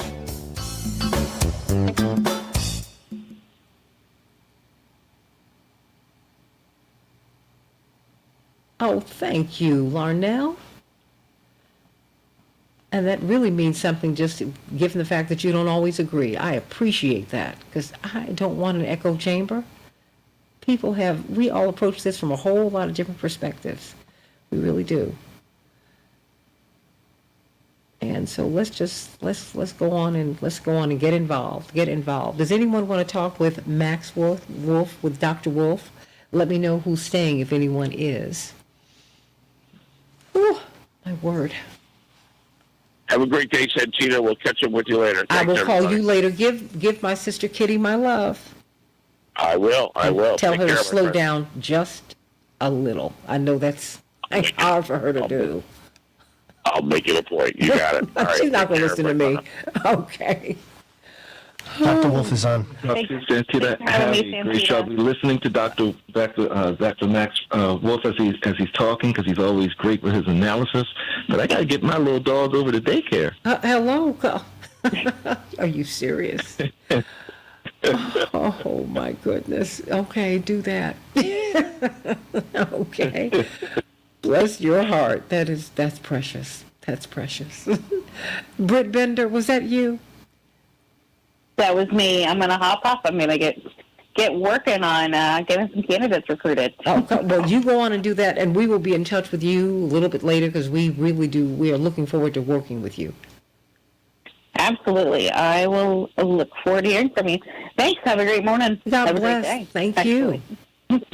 Thank you, Britt. This is Erin. Great to meet you.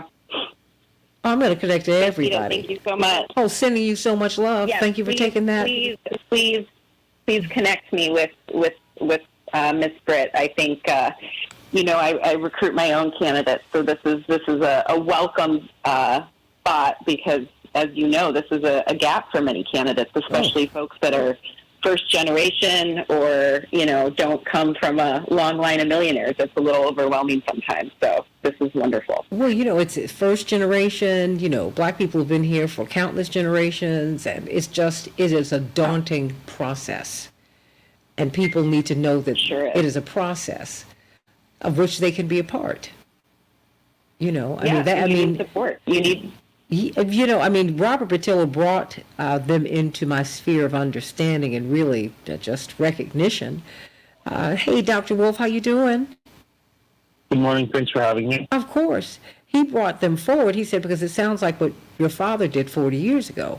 Because Reverend, when he ran, unlike many other candidates since, he said, when I win, you'll win. So then you got a Cleo Fields, who was in school at Southern University, was president of the student body. He flew up with no money to Washington, D.C. to watch Reverend announce. Then he went back to school and started organizing on the campus. And then 1 minute. he ended up, thank you so much, Alex, then he ended up becoming the state representative. He was the youngest elected official in the United States of America. He didn't have any money at all. Wow. But what he had was some inspiration, and by organizing for Reverend, he ended up helping to build the apparatus that enabled him to become state senator. And then he went to Congress. So now he's a big, big lawyer down there. But it's 30 seconds. And he's back in the state Senate. So, it's doable. It's doable. Are you sticking with us, Yeah. or do you have to run, take your kids to No, school? I have to jump off. I have to. Okay. Today is May the 4th. Be with you. It's Star Wars Day, so I got to get Chewbacca in his costume for school. All right. Love it. Love you. All right. 10 seconds. Bye. Okay. God bless you. Reverend Wilson, are you there? Stand by. Only Dr. Wolf is on. Okay. Just let me know. Stand by. Can change the world, change the world, change the world. We can change the world, we can change the world, change the world. This is the Santita Jackson Show. War and hate to a place of love, it's not too late. Gotta save the children, we can't wait. Let's change the world. I am breathing. Hey everybody, welcome to the Santita Jackson Show. Today at 4 p.m., 4 to 6.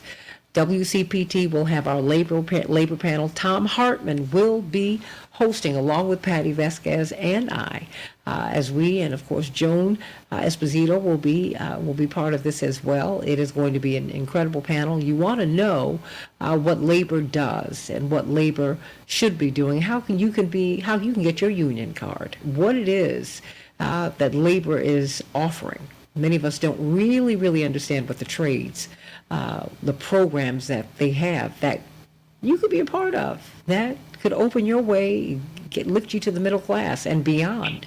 Oh yeah, anyone who watches HGTV, that's the trades, everybody. So think about that. Think about it. Not just think about it, be about it. 4 to 6 p.m. today, and of course July 15th through the 19th, the Rainbow Push International Conference. You do not want to miss it. Go to rainbowpush.org for more information. Of course, it is time to hear from Dr. Max Wolf. So excited to have you with us today. Boy, oh boy, we're watching these banks. They're under stress, and many people are saying that the stresses and the stressors are much greater than are really being publicly acknowledged. Jamie Dimon said the crisis is over. Others are saying, not so fast. And then we see that 55% of workers say that their pay, and this is from a survey from Bankrate, they say their pay isn't keeping up with inflation. Inflation is a big deal. I don't need the newspaper to tell me that, Dr. Wolf. Many people are saying that the economy is going to be a big issue, as it generally is, but even more so in 2024 and 2023, because people are really struggling out here. Talk to us. I mean, what's going on?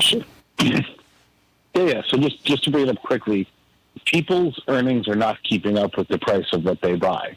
And we will, as a society, we decided to only talk about that in terms of eggs and chicken. But the big problem we have is that the labor prices are too low. So Right? when you say the labor prices are too low, what do you mean? People don't earn enough at work. Mm-hmm. So prices were downward to flat for 20 years, and they didn't do very well. And they went up a little bit, and everyone's panicking about the price of eggs and chicken, and I get it. And that's the conversation we're allowed to have. The bigger conversation in the background is the real wages, in other words, what you earn adjusted for the price of goods, have not gone up in 40 years. Right? And so it's a little bit like somebody who thinks inflation is their problem and makes $22,000 a year.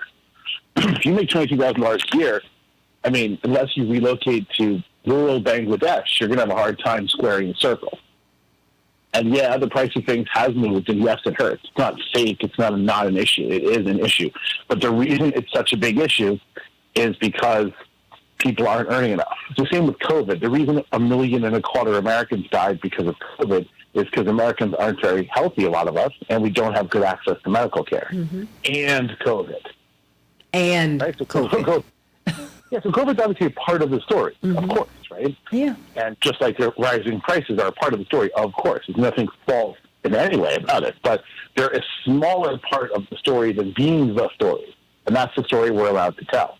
So, yes, I do think these things are going on. But I also think, which, I've been saying on your Thursdays for a year now, responding to an inflation that's largely driven from a tectonic shift, a big structural change in the global economy, deglobalization, right?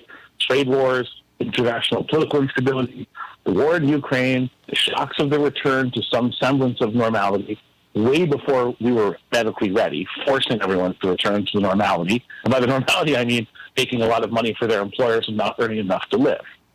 So we raced back to that, and that made a sort of more problematic inflation, which is still with us, although it's come down quite a bit.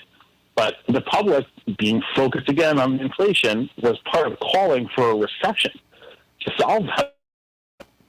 And when you have a recession to solve that problem, and that problem is largely structural and international, which it is, then those prices aren't coming all the way back down. They're going to go up more slowly, which is good. It does help people. We'll dim the inflation, and you, the public, will have even more downward wage pressure, because the relatively more robust economy allows employees more likely to push up salaries or bargain for conditions. And obviously, workplaces are different. It's hard to generalize. Some people want to get days off. Some people want paid sick leave. Some people are looking for better or the presence of medical insurance. Some people are looking for the better or the presence of some kind of retirement savings. But it gives them more bargaining power to improve their material living conditions, right? Whether that's a salary increase or bonus payments or better benefits or more benefits or benefits when they didn't have any, those vary quite a bit, right? And so, but that's going to be taken away too. And so the bargain might be bad for the majority of the people in the bottom 60% of the country's population by income. The high price to pay, job security and upward mobility, is a bad trade to control the inflation on chicken wings. Call us at 773-763-9278, 773-763-9278. Or eggs, right?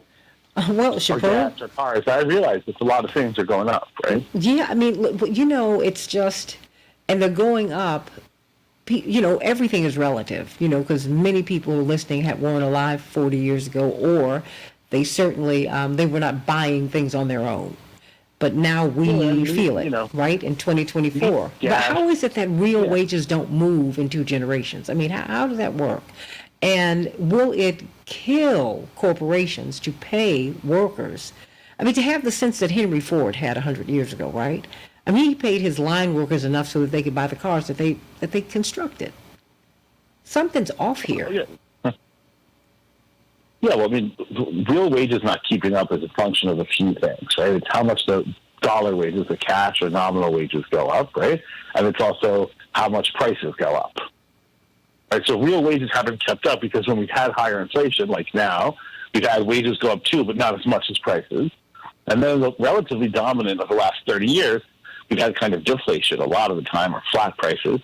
And then the prices aren't going up, but neither are the wages, right? But that's also just a shift. So there are different moments in society. In some moments, labor has got more leverage. In some moments, the employers do. And we've been in a world at least dramatically since 1980, which is, 43 years or so, where labor was pretty weak and capital was pretty strong. And that had to do with the development of technology. It has to do with our political decision-making, our sort of shooting off to the sort of libertarian right, which we did politically, out of step with our history and the rest of the world, largely. So that's part of the story. It has to do with the globalization. It's part of the story, right? It has a lot to do with those things. Trade, globalization. And America also got a sort of weird peace dividend or war dividend at the end of World War II, where the other major industrial nations were largely destroyed by the war. And so there was a period from the late 40s through the late 60s when the U.S. kind of didn't have significant competition among the major industrial nations until they rebuilt, starting in the late 60s and the late 70s. And it is not an accident that that's when the higher wage regime kind of collapsed into globalization and technological advance, right? So there are a lot of factors going on here, but we have never in our history had a period this long without wages going up, real wages going up. Even the decade of the Great Depression. So, I mean, because wages fell, but prices fell a lot too. So the point is, in relative terms, for working Americans, the bottom 80% of people of a country by income, this has been a kind of permanent low-level recession for 45 years almost, right? And that changes everything, changes the politics, right? And if you look at American politics, what separates the right and the left is who you blame for this, right? And what separates the fanatic from the moderate is how angry you are about it. I mean, it is the defining feature. And also, the reason it probably keeps going is because very few people identify it and talk about it. Because some people decided that if a guy with lipstick reads to their kids, that's the reason that their job market prospects have been dim for 40 years. Well, I don't even think, that. to be honest with you, I think many Americans don't even get to that. I mean, because many of us don't even go to the library, right? I mean, it's just, I got that. I'm not mad. I think, that is almost, that part of the culture war is almost a distraction, because I don't really hear people talking about that. Not that that conversation doesn't exist. People, just generally speaking, are saying that the rent is too darn high. You live in New York. I've lived in New York. You had someone who ran for mayor on that platform, and he gained at least media traction, and and he gained our ear. I mean, the fact is, people. Also, a lot of people thought that was a great idea, and were very new caller sort of supportive of the candidacy on that issue, even if they didn't cast a vote. There were some other issues there, but even if they didn't cast a vote for that fellow, they liked what he had to say. Absolutely. I mean, look, he cracked me up, and I was here. Let me go to John, who's called in. John, what's on your mind today? Hey, good morning, Miss Santita. Mr. John. The one thing I never hear anyone discussing the part of the inflation equation is the global U.S. police force. I mean, we've got a bloated military that is policing the world, spending, billions on Ukraine. And we have all our allies, supporting our dollar, supporting us. And the thing about it is, we've got $1 trillion worth of debt, and we have to finance that debt. That's coming out of our pockets. And I don't see anybody discussing it. I mean, as far as I'm concerned, we're in a hyperinflationary time. Mm-hmm. I mean, I go to the store now, I could spend $100 to get the same groceries I bought for $25 probably, 15 years ago. Mm-hmm. It's ridiculous.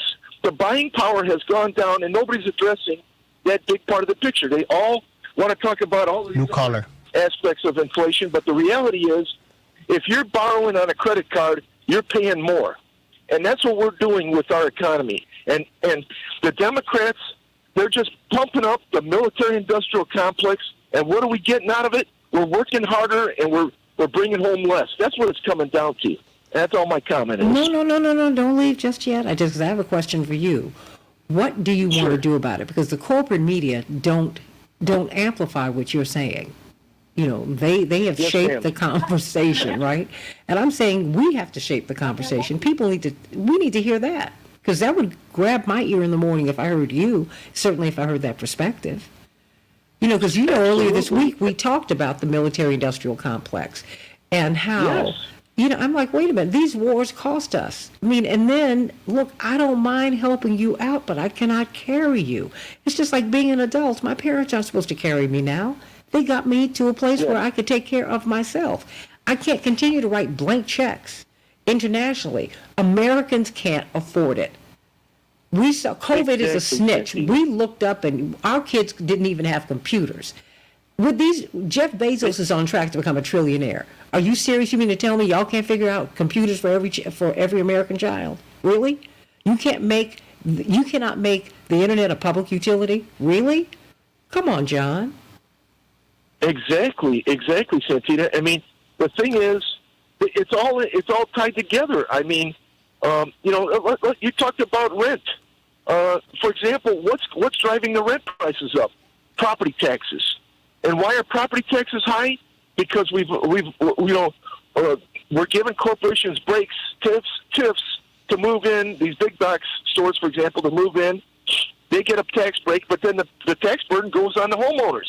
And then if you own an apartment, then you got to raise the rent. I mean, it's ridiculous. The whole thing is. I do think that a lot of this stuff is not done by the government, though. We're used to blaming the government, and they have a hand. But like the number of people whose rents are directly rising because of property taxes is pretty small, given the number of people whose rents are going up a lot because their houses have become a speculative object, and they're getting subsidized money to buy up the homes that middle-class people can't afford to own anymore and rent them back to them. Okay, I agree with you. The property tax. But you're right, there's property taxes too. Yeah. New caller. Well, the one comment about property taxes, though, hang on. If even in a speculative market, why is it that the local governments get more money if your value goes up like that in a speculative market? I mean, it's kind of like it's a contradiction. Why should you invest in real estate and pump up the price if now you're going to be paying more tax? The whole thing is ridiculous. I mean, I don't know. I can't take it anymore. No. I don't think you're not crazy. Is he crazy, Dr. Wolf? No. Nothing I'm saying is about crazy. Just inflation is a sort of social mechanism, right? And prices are interesting because prices allocate resources and prices redistribute wealth. And I'll unpack that. But if some prices rise more rapidly than others, the people who can receive the rising prices more rapidly than average become richer. The people who face prices that are not going up as quickly become poorer. If labor prices don't go up, but the prices of things that laborers buy go up, you are working for less and less money. The end. Right? And then there's the specific of this item, that item, local property taxes, cars, gas, meats. Yeah, obviously we tend to focus on the things that have two attributes. One, we can viscerally see the price, and two, we buy them often. Right? That's why American sentiment about how the economy is doing so heavily hinges on gas. Because most Americans, once or so a week, go and stand somewhere and pump an invisible liquid into a place they can't see and watch their money evaporate on the ticker on the gas pump, right? And so it's very visceral. You know what you paid. You stand there freaking out as the number gets higher and higher and higher, and you keep waiting for the tank to stop loading and click off full, right? So it's very visceral. It's very in your face. And so people notice it. Same with the grocery store. People go to the grocery store about once every week or so, and they buy a lot of the similar things mostly. And so if that bag or those bags of groceries cost you $50 last year and they cost you $80 this year, it's very in your face. It's very immediate. And if you're feeling insecure because the political scene here is pretty insecure and there's a disease out there and you're worried about the future and you're worried about America's position in the world, and then you get slapped in the face at the gas pump and punched in the stomach at the grocery store, yeah, you're going to really focus there, which makes sense. My only point is it's the relative prices.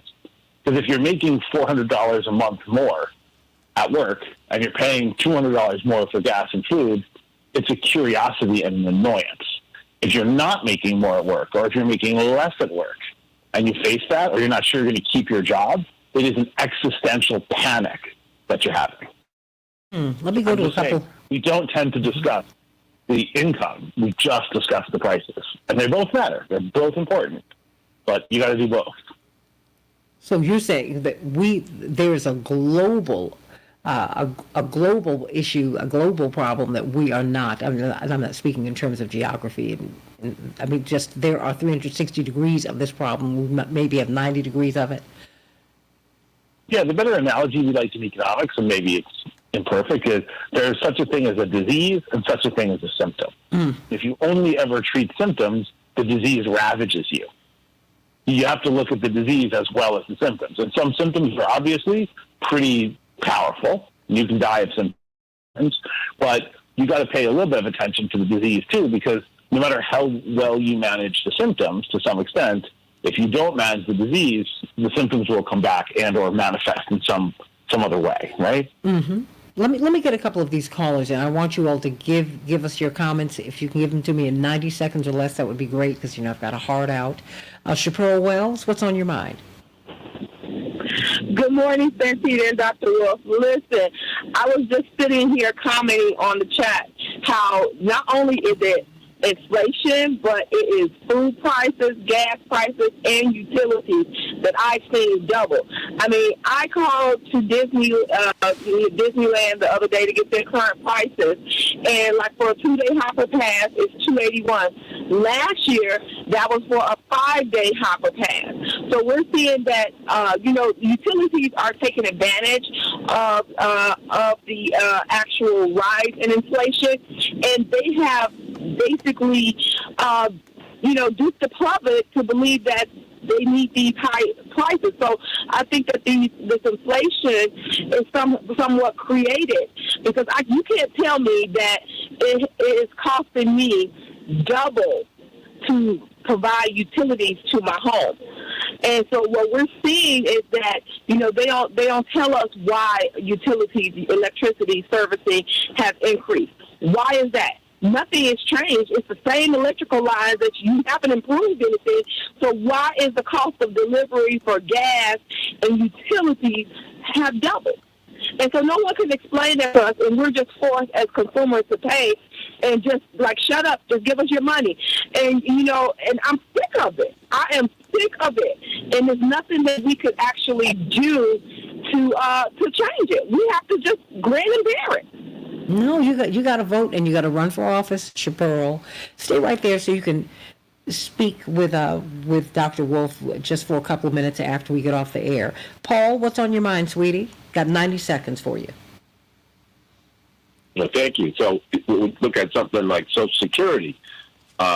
Wages have been so stagnant since the Reagan era, when Ronald Reagan and Tip O'Neill agreed to raise FICA taxes so that the baby boomer generation would pay its own way. Social Security, I don't know which one didn't realize that wages were not going to keep pace, and that's why, even though we have a $3 trillion surplus in the Social Security Trust Fund that was supposed to go, it should have been about $5 or $6 trillion. And that's why we're seeing the problems that we have with Social Security, is because when you look at a minimum wage, which had its highest purchasing power in 1968, at $1.60, you could buy almost 5 gallons of gasoline with 1 hour's worth of wages. You could buy 4 pounds of ground beef. My mother could make a dinner for a family of 6 that we had with 4 pounds of ground beef easily. Mm-hmm. And now we see the prices the way they are. And when you had, in the Reagan era, minimum wage stuck at $3.35 for over 10 years. And then during the George W. Bush, it was stuck at $5.15 for even 10 years longer. And then it's been at $7.25, I think is the most stagnant federal minimum wage ever. And that's why wages haven't gone up yet. How do we have inflation, which is too much money chasing too few goods, and still have people without any money? I mean, that's just, this is crazy. So we have had our whole market policy is in favor of the wealthy. Mm-hmm. And they talk about blaming the unions for everything. We don't have hardly any unions anymore. We have, it was 37% going into the Reagan era, and now it's about 6-7%. And so we don't really bargain for our own wages anymore as a people. It's just everybody for themselves. And that's why, it seems to me, that's why we are where we are. Well, stay right there, Paul. I mean, because I want you and Chaparral to say a little bit more to Dr. Wolf before we get out. But the last 2 minutes belong to you, Dr. Wolf. You're hearing some of the frustrations of people. No, these are all very legitimate, very immediate points, right? But the conundrum remains the same. I think everyone's pointing kind of at the same direction. The relationship between what we buy and what we earn to buy those things has kind of fundamentally broken down. My point is only that is a structural issue now. So the technologies, a lot of money has gone into technology, a lot of investment, a lot of work, and a lot of breakthroughs that are impressive and exciting, but they have tended to favor capital over labor. The legal structure in the United States has been, as far as it's really ever been, at least since World War I, toward capital over labor. There's been a globalization of investment and production, and there isn't a globalization of the movement of people. And so you have these big structural things, and then basically it took us 45 years to build the sort of globalization engine that we had, and then it began to implode and be torn down the last few years in a disorganized, unplanned, and violent manner. And today's inflation is largely a fallout of that. Stay right there. I want you all to talk with Dr. Wolf just briefly as soon as we get off the air on the Santita Jackson Show YouTube channel and Santita Jackson and Friends on Facebook at 4 p.m. Central Standard Time. Tom Hartman, Patty Vasquez, Joan Esposito, and I will be having a labor panel. Thank you, Melissa Rusi, for pulling all of that together. July 15th through the 19th, Susan Garner out there in L.A. Yeah, you too, girl. Everybody, D-Ray needs to be at the Rainbow Push International Conference. Go to rainbowpush.org for more information and for more conversations just like this. I love you, everybody. God bless you, and Lord willing, we'll be with you tomorrow. We're going to be talking about Prince Charles and this coronation. Did you know that they were asked, all British citizens were asked to swear an oath to him? Hey, what do you think about that? I'll see you tomorrow. God bless you, everybody. Thank you, Alex, for a great show.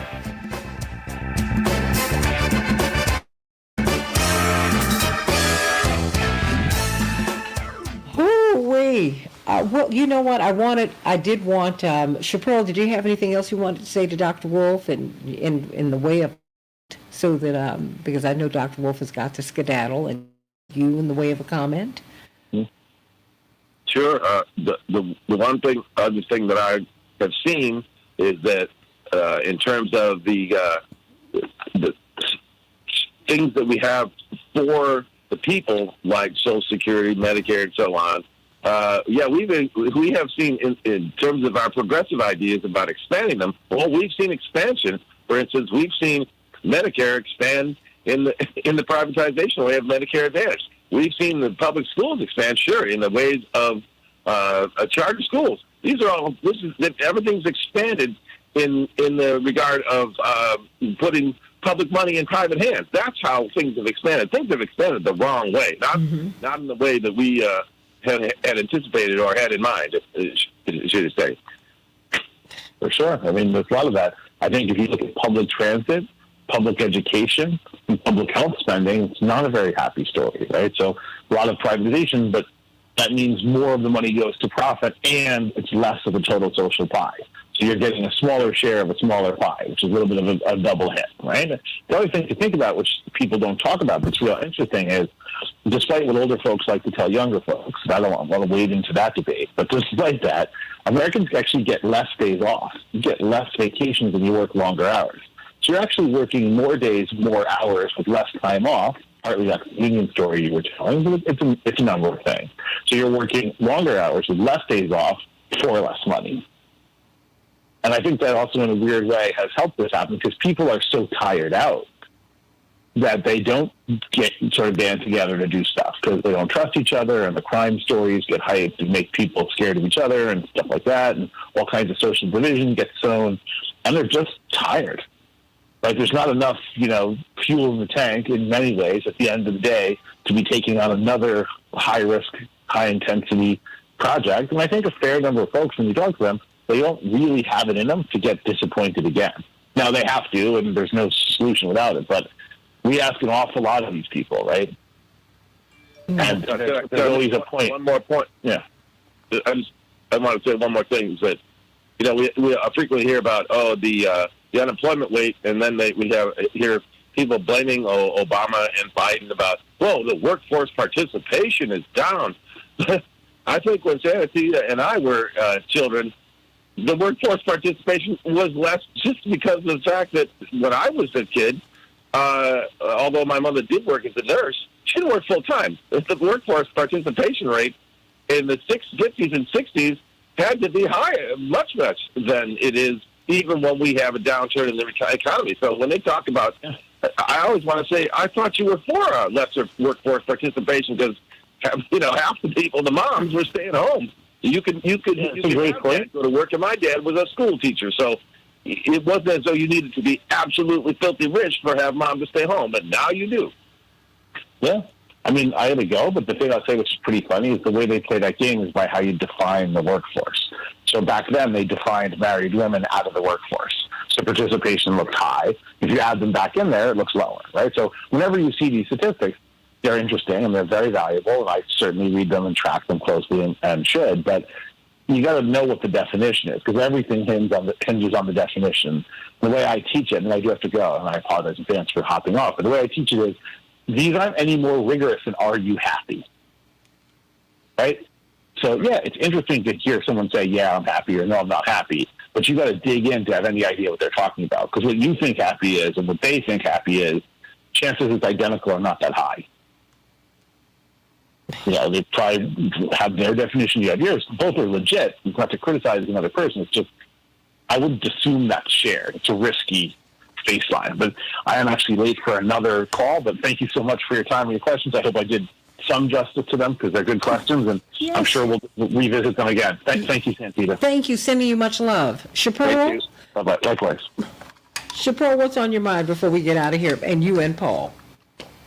Yeah, no problem. I was just going to tell Dr. Wilson, you know, that with the actual property taxes, I think that a lot of this is unique to Illinois, because the property taxes for me right now are like over 60% of my mortgage cost is for property taxes. So I think that, you know, the state of Illinois has really driven the property tax issue to unaffordable rates. And we see places like New York, so we see the increases in rent because of that. I mean, average two-bedroom apartment right now is what, $1,100, and it used to be like $600 not too long ago.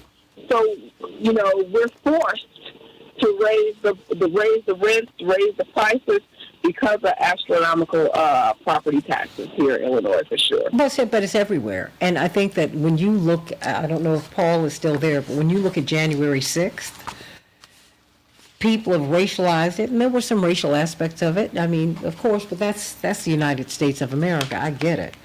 But I'm here to tell you, there is, when you have this kind of this level of unaffordability in the United States of America for the average person, where the average person is supposed to be able to have an extraordinary life. If you look at, you know me, HGTV, House Hunters International, Americans are always shocked, Paul and Chappelle, when they go overseas and see what their American dollars get them, they're like, whoa, y'all are living in a box.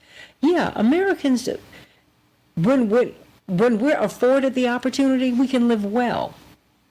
You know, part of the fight has been black folks have been blocked from opportunity. Indigenous people have absolutely been locked out of their own land. And you can just keep on going with this. And now it's gotten to a place where the average American is not getting a break. And that is going to promote a lot of social volatility, Shapiro and Paul. I mean, that's what you're seeing. And so it gives rise to a Donald Trump who markets himself not as a libertarian, but as almost as a white nationalist and a nativist. And so he's able to do that, even though Roger Stone told him not to do that. He said, if you just run transactionally, just the way you think and the way you behave, you can take the whole thing. He chose not to do that. But let's put him in context.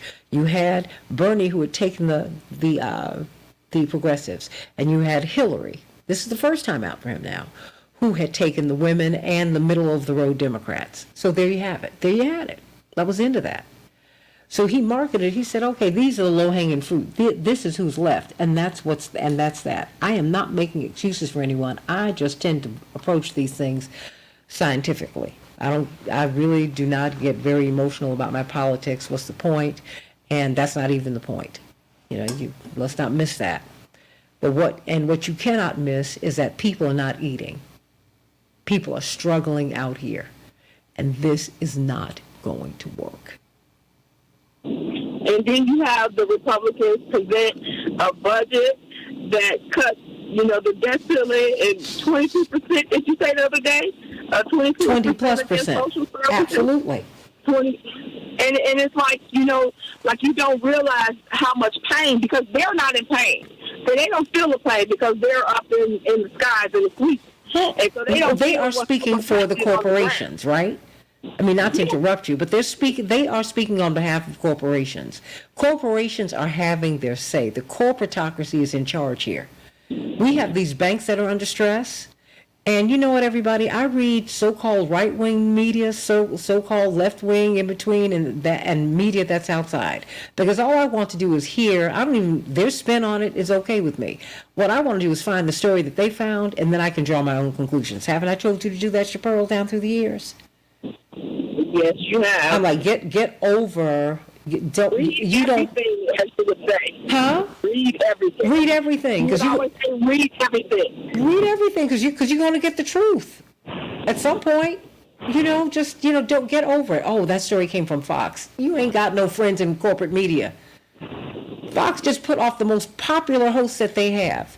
No one in cable television could touch Tucker Carlson. Just like 20 odd years ago, no one could touch Phil Donahue.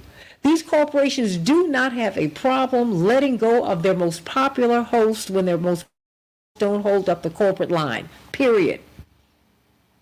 It can be on the left, it can be on the right. Get over that. That's why I tell you constantly, consistently, you ain't got no friends there. Now be your own friend. Do your own research, make up your own mind. And then you demand people who want your vote, who need your vote. You demand that they be answerable to you. That's all I'm saying. I'm not a cheerleader for I'm a cheerleader for you. I'm not a cheerleader for these candidates. I'm not going to do that unless they're cheering for me. My mama told me a long time ago, you need to love who loves you. He said, who you love does not matter. She said, you know what, Chaparral? She said, you know what was interesting about your father? He befriended my best friend when we were in college. And he wanted to make sure I went to Vesper. Vesper at that time, in the early 60s, was chapel. Because when you were in college, you had to do that, particularly black schools, you had to go. You had to go, that was a requirement. And you would get demerits, you would get marked down for not being at Vesper. And he said when his mother would bring food up to North Carolina from South Carolina, he would come over to the dorm and he would either bring half the cake or the whole cake for her and her friends. And whatever food my grandmother brought for him, he brought and shared it with her. Now, if someone's not giving you that kind of love, you should not have time for them, Chaparral.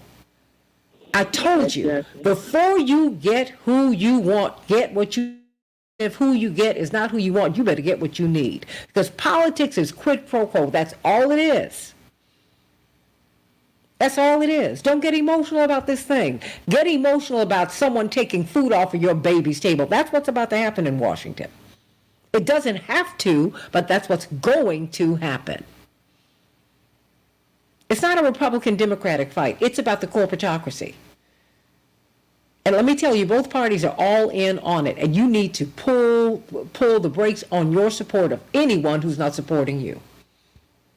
If you got enough money for Ukraine, and for all these countries around the world that have their hands up in our pockets, then they have enough money for our children and for us and for our elders and for the people who get out here and work every day or the people who are not working. I don't care what it is. You have enough money for farm workers. You have enough money. But you refuse to end poverty. You refuse to create a great society. And then you think God is going to bless you. You have got to be kidding me. It's not going to work. And we are at the end of the road on this craziness. King Charles, have met him. Nice man. Very lovely guy. But I'm so glad I'm an American citizen and not a British subject. Who has to swear an oath to him? They have been asked to do that, y'all. Chaparral, how about that? So I ain't got no tears for Harry, Meghan, and nobody. I'm like, bless her heart, because she's in America. They in America being the Duke and the Duchess. Now, in America. Now that works in Europe. It is not supposed to work here. I ain't mad at nobody. I think they're all nice and I love them all and I'm all for love. And I hope that they work. I really, really do. And I think it's wonderful that they've got this interracial marriage. And yeah, I got it. We're all products of interracial unions. I got that. I'm over that. I'm talking about how we can eat every day. 15% of the world are landowners. That means 85% of the world is owned by a very few people. Why? Why is Bill Gates the largest landowner in the United States? Why is he buying up all the farmland? For what? So he can tell me that I need to eat bugs? Are you munching on bugs? What about your children? What about the grandchild you just had? Are you serious? Come on, y'all. Look, if this inflation don't go down, we might all be munching on bugs. Well, not me. We can't afford another on me. I'm like, what is this? And this, wait a minute, and this fake meat they're selling, whatever they're selling in the stores. I'm like, are y'all serious right now? Huh? What is this?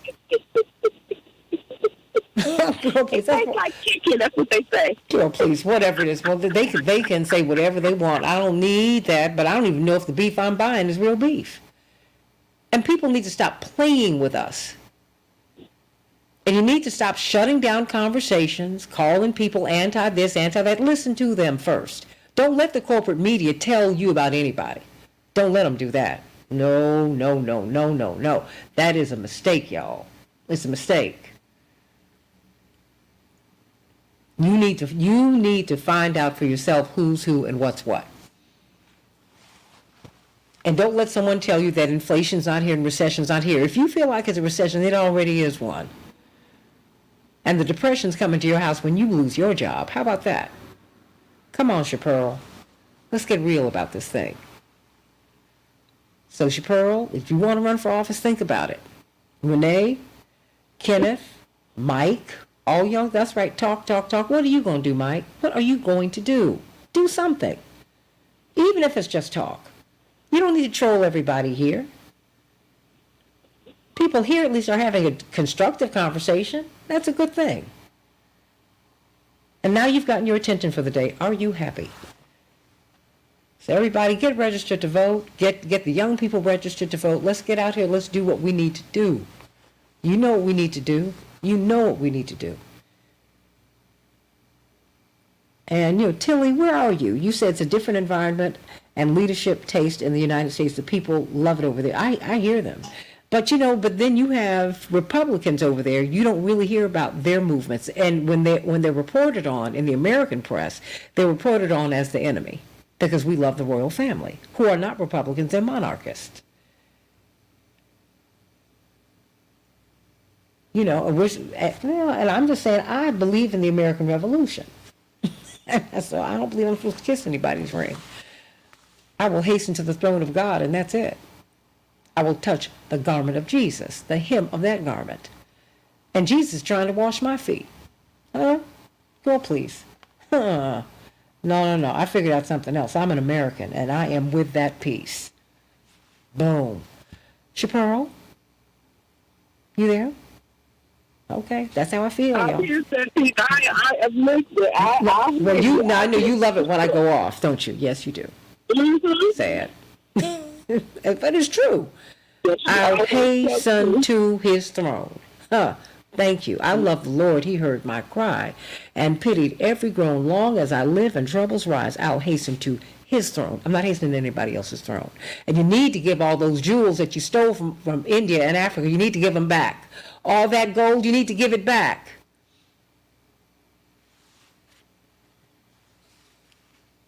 Acting like you got gold over there. No, you don't. I mean, no, what?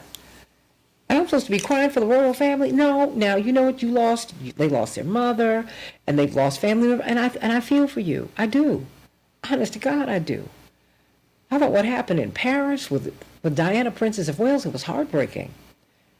But when she started stepping out against the military-industrial complex, and remember, that was her last campaign, Chapearl, and she was talking about ending the landmines, which means she was stepping on some landmines.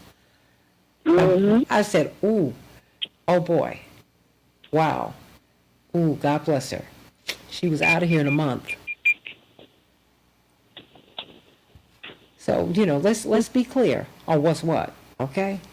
So, I'm just saying, I don't need to meet you, Mike, for a solution. All you have to do is share it with everybody. I wish I could meet with everybody, but I can't. But everybody just share, but share in a way that's constructive and not destructive. What we have done here, we haven't tried. We have created a community that's respectful, and people disagree with each other every day, but they do it in a respectful way. You don't need to come in here and say things that are incendiary and try to burn people. Don't do that. And if you want to do that, this is not the place for you. I'm not into unkindness. Chappelle, I'll never forget the day that we had to take my brother to Le Mans Academy, my brother Jesse. And I remember weeks leading up to us taking him to school. You know, you had to, the school sent you a set number of, I think numbers or some identifiers that you had to sew in everyone's underwear and in their clothes, so that when they were cleaned, they bring them back their proper shirt, their proper underwear, and things like that. And I remember my parents were so devastated that they had to send my brother away to school. But being Jesse Jackson Jr., in the most controversial years, which is what the eldest three of us in particular lived through and grew up in, meant we had a lot of hostility. We had hostile teachers in school. We had a hostile press that we had to deal with every day, and we had hostile folks. We had protection as children. People who carried guns. Ben Reeves drove us to school every day. He carried a gun. So that's the environment in which I grew up. I don't want that for anybody else. I know Medgar Evers' children.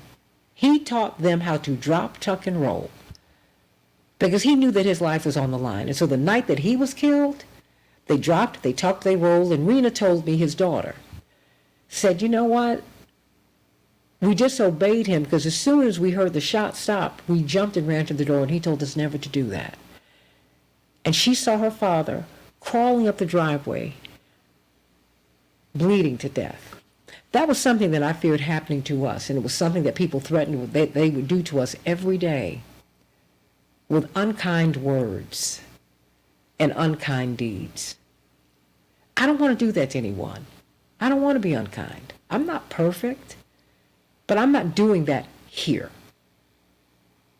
And thank you, Mike, but I'm not doing that here. I'm not doing that here.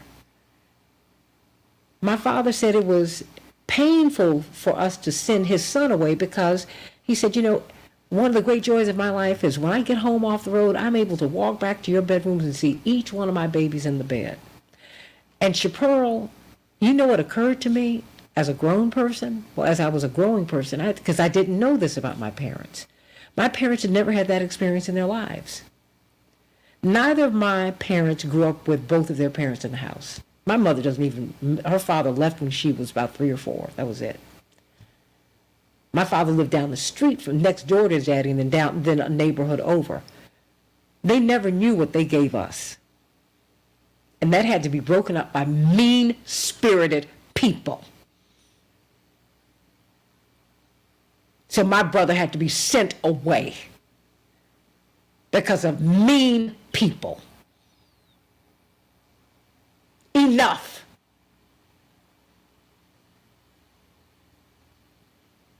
I'm tired of it. So if you want to bring some poison here, then I invite your leave, because I won't have it. We'll have a beloved community, or if we cannot do that, then I will go. Because I'm trying to get to heaven. I got a lot of friends on the other side waiting for me over there. And I'm not trying to create hell for anybody here on earth. I don't have time for it. I believe that everyone should have food, clothing, and shelter. And I don't mean piecemeal. I think they should have healthy food, decent clothes, and decent and safe shelter. I'm going to fight for that. And I'm going to fight to create an environment in which people feel beloved and respected and protected in speech, in body, in soul, in spirit. That's what we're going to do here. That's what we're going to do here. Chaparral, you have anything else you want to say before we go? Honey, you have said it all, and I agree 1,000%. And I just want to tell the Facebook community, have a blessed day. Oh, I love my Chaparral. What did she say? Oh, she was laughing at me all the way. Okay. Okay.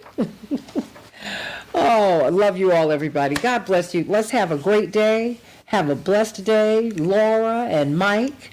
And thank you, Mike. You know, and Mike, you brought something out of me today, and I want to thank you for that. But be very clear, that is what we're creating here. We're going to be kind to each other. We're going to be good to each other. We're going to be what we say that we want other people to be. We're going to do that here. Okay? We're going to do that here. You have a great day, Susan. Thank you, sweetie, for being with us today. And thank you, Laura. Thank you, Mike. Thank you, Ashley King, down there in Tennessee. Thank you all. Thank you for being here with us today. And tomorrow we're going to talk about the British monarchy. It's going to be a wonderful conversation. I think it's going to be on and cracking. Love it. I love you, everybody. God bless you, and you're very welcome, Kenneth. And and thank you, Mike. Thank you, Mike. Thank you for deciding that you want to stay. Thank you for deciding that you want to stay. I love you, everybody. Thank you, Alex, for a great show. Woo! Wow, this is it. I love everybody. God bless and have a great one.